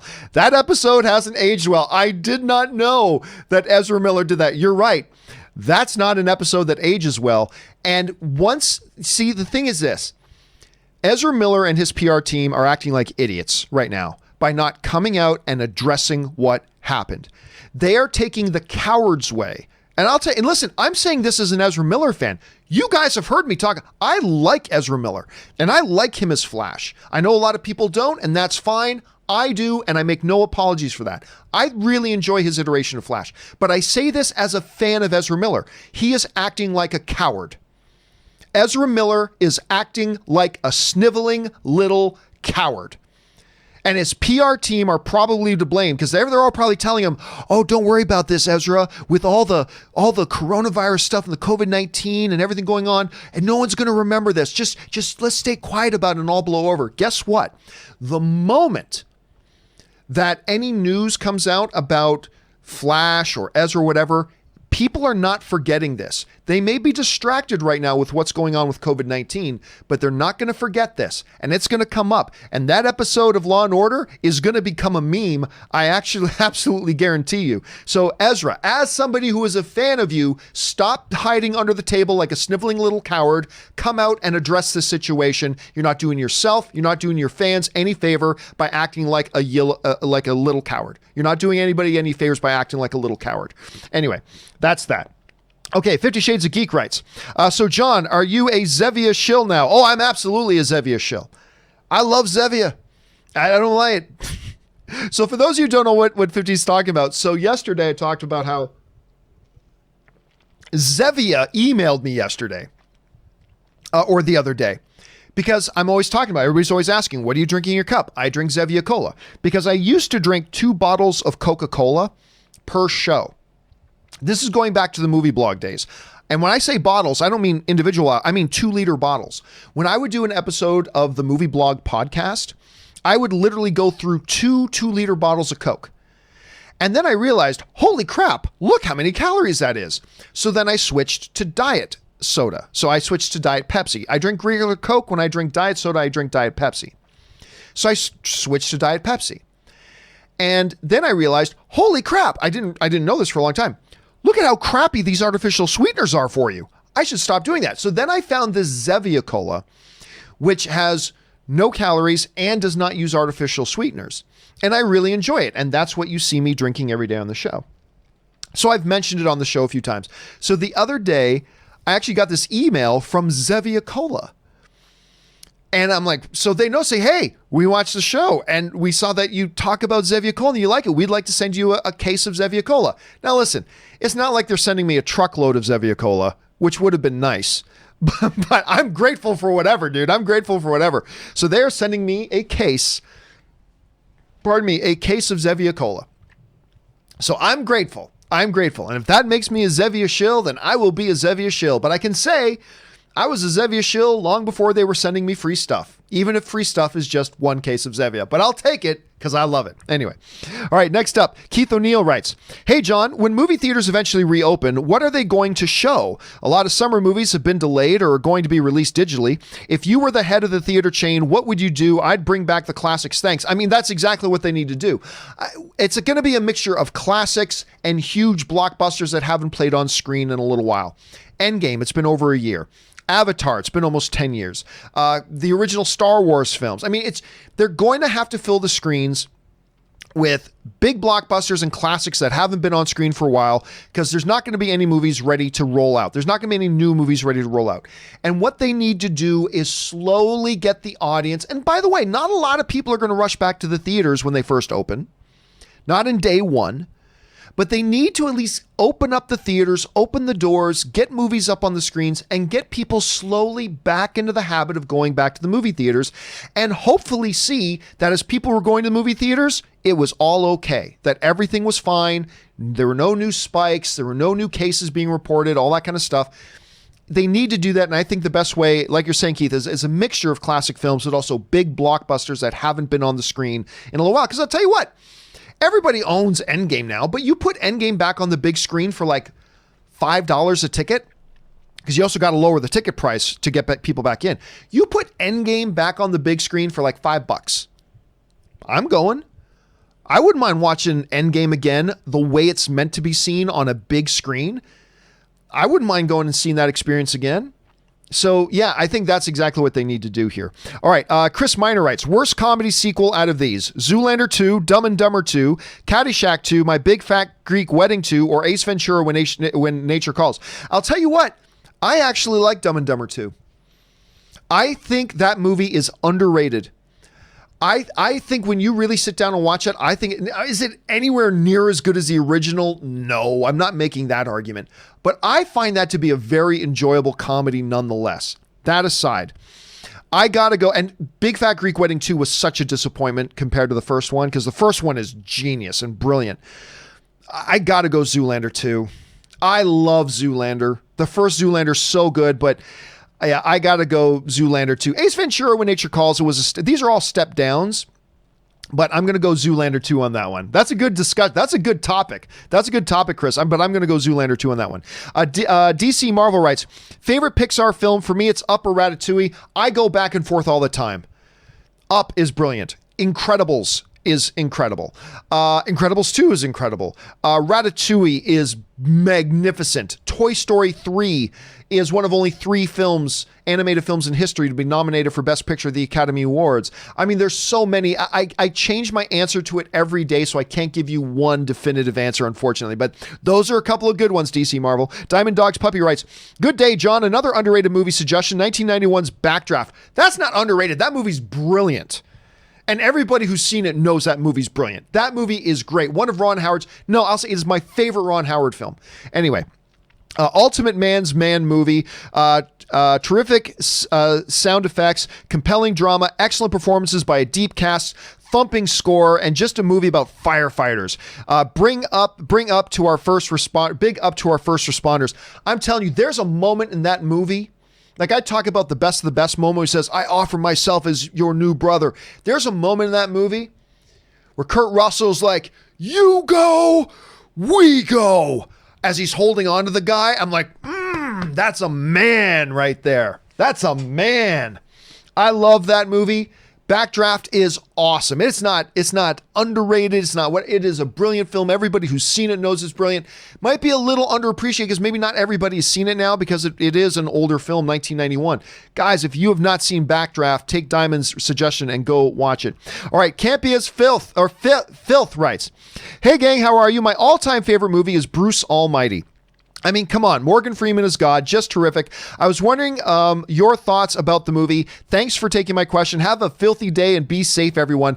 Nowhere near my favorite all-time films list, but I really like Bruce Almighty. And by the way, the scene in Bruce Almighty where Steve Carell plays, what's the name of the sequel? The Bruce Almighty, and the second one is called whatever Steve Carell's character name is, Almighty. But the scene, a lot of people make the argument that Bruce Almighty and that one scene in Bruce Almighty is what made Steve Carell's career. Because as he's playing the news host and Jim Carrey is making go, blah, blah, blah, blah, blah, the way Steve Carell pulls that off, there's a lot of people who argue that was the moment that Steve Carell became a star.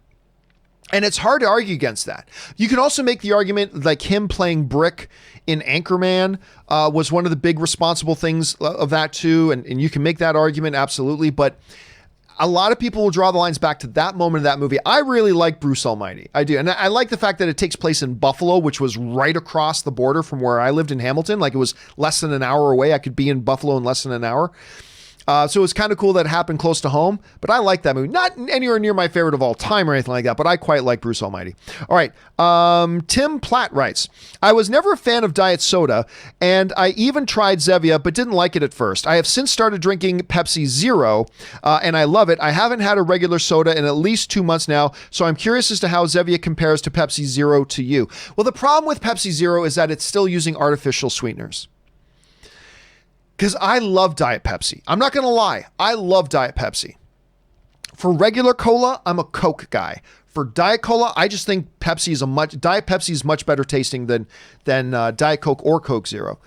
The problem though with Pepsi Zero is that it's still artificial sweeteners. Now listen, I'm going to tell you, the first time I drank Zevia, because I wanted something without artificial sweeteners, I was like, it's all right. But it's really grown on me, and I really enjoy it now. So you probably have the same experience. At first, it's like, okay, it's kind of cola-like. But again, it's really quite grown on me. So anyway, that's that. All right, Tim Platt also writes, and we only got a couple of minutes left here, guys. Timothy Platt writes, the draft is upon us. Really hoping my team doesn't botch things and take Chase Young with the number 2 pick. Who are you hoping for the Pats get? Listen, I'm not going to lie to you. I don't follow college football. So I really don't know who the big prospects are. I know Burrows is going number 1, and with Brady now gone, they need a new quarterback, although they seem to have a lot of faith in their guy that they have. But man, I wish somehow, some way the Pats could trade up to that number 1 spot and take Burrows. I mean, for sure. But who knows? Maybe Tua is going to still be available. We'll have to see. But I mean, look, I just trust him, but I don't know enough about who's coming out of the college ranks because I don't follow college that much other than when playoff time comes around. All right. Matthew Phillips writes, I enjoy the MCU movies, but I feel Age of Ultron is the weakest Avengers film. Yes, we got Scarlet Witch and Vision, but do you think they should have built towards Ultron and treated him like a bigger villain, or was one film enough? Was he filler? No, he was the main villain of a major comic book motion picture movie. That's not filler. I thought, listen, I agree that Avengers Age of Ultron is probably the weakest of the Avengers movies. I agree. It's still awesome. I think it's great. And the more I watch it, Robert Meyer Burnett and I talk about this a lot. The more we watch it, the more we realize this is really good. This is really good. I'm always surprised when I go back and watch it again. It's like, this is better than I even remember. And then I watch it again. It's like, this is better than I remember. I think it's still tremendously good. Is it as good as the original Avengers movie? No. Is it as good as Infinity War? No. Is it even as good as Endgame? No. But I still think it's a very, very good film. And I think having him, like, this is the problem with living in cinematic universe time. Having him as a major villain in a major film on a global threat scale was not filler. I don't think that was him being filler at all. I thought he was a great villain. I think the movie's wonderful, but I agree, the least wonderful of the 4 Avengers films. I'll agree with you on that. All right, Daniel Hinoja writes, I really like the film Gone Baby Gone, Ben Affleck's film. It's fantastic. What's your favorite movie in which you weren't sure which side of the moral dilemma you stood? Civil War doesn't count. Oh, Civil War is easy. That's Cap's side. Cap was clearly right. And even in the movie, Tony Stark realizes that Cap was right. By the end of that movie, Tony Stark realizes Cap was right, and he goes against the government because he knew Cap was right. So there's no question there. Cap was right. You got to be Team Cap in Civil War. Anyway, the one that often gets to me is, why am I forgetting? I was just talking about this film the other day. Hold a second. I'm freezing on the name of the movie, and I'm not sure why. It's something Baby. Why am I forgetting the name of the movie? It's $1 Million Baby. $1 Million Baby. That one. Oh my God. The ending to $1 Million Baby. That is one that tears your heart out. And you're thinking, what should Clint Eastwood's character have done? I don't know. I mean, I know what I think I would do, but I'm telling you, if you've not seen $1 Million Baby, you need to go watch it. And the ending is so powerful. I do not want to give away what happens, even though it is an older film at this point. What year did 2004? So the movie's 16 years old now. And so, but even then, I don't want to give away the ending because it's so powerful and just so rough. Oh my God, you got to check it out.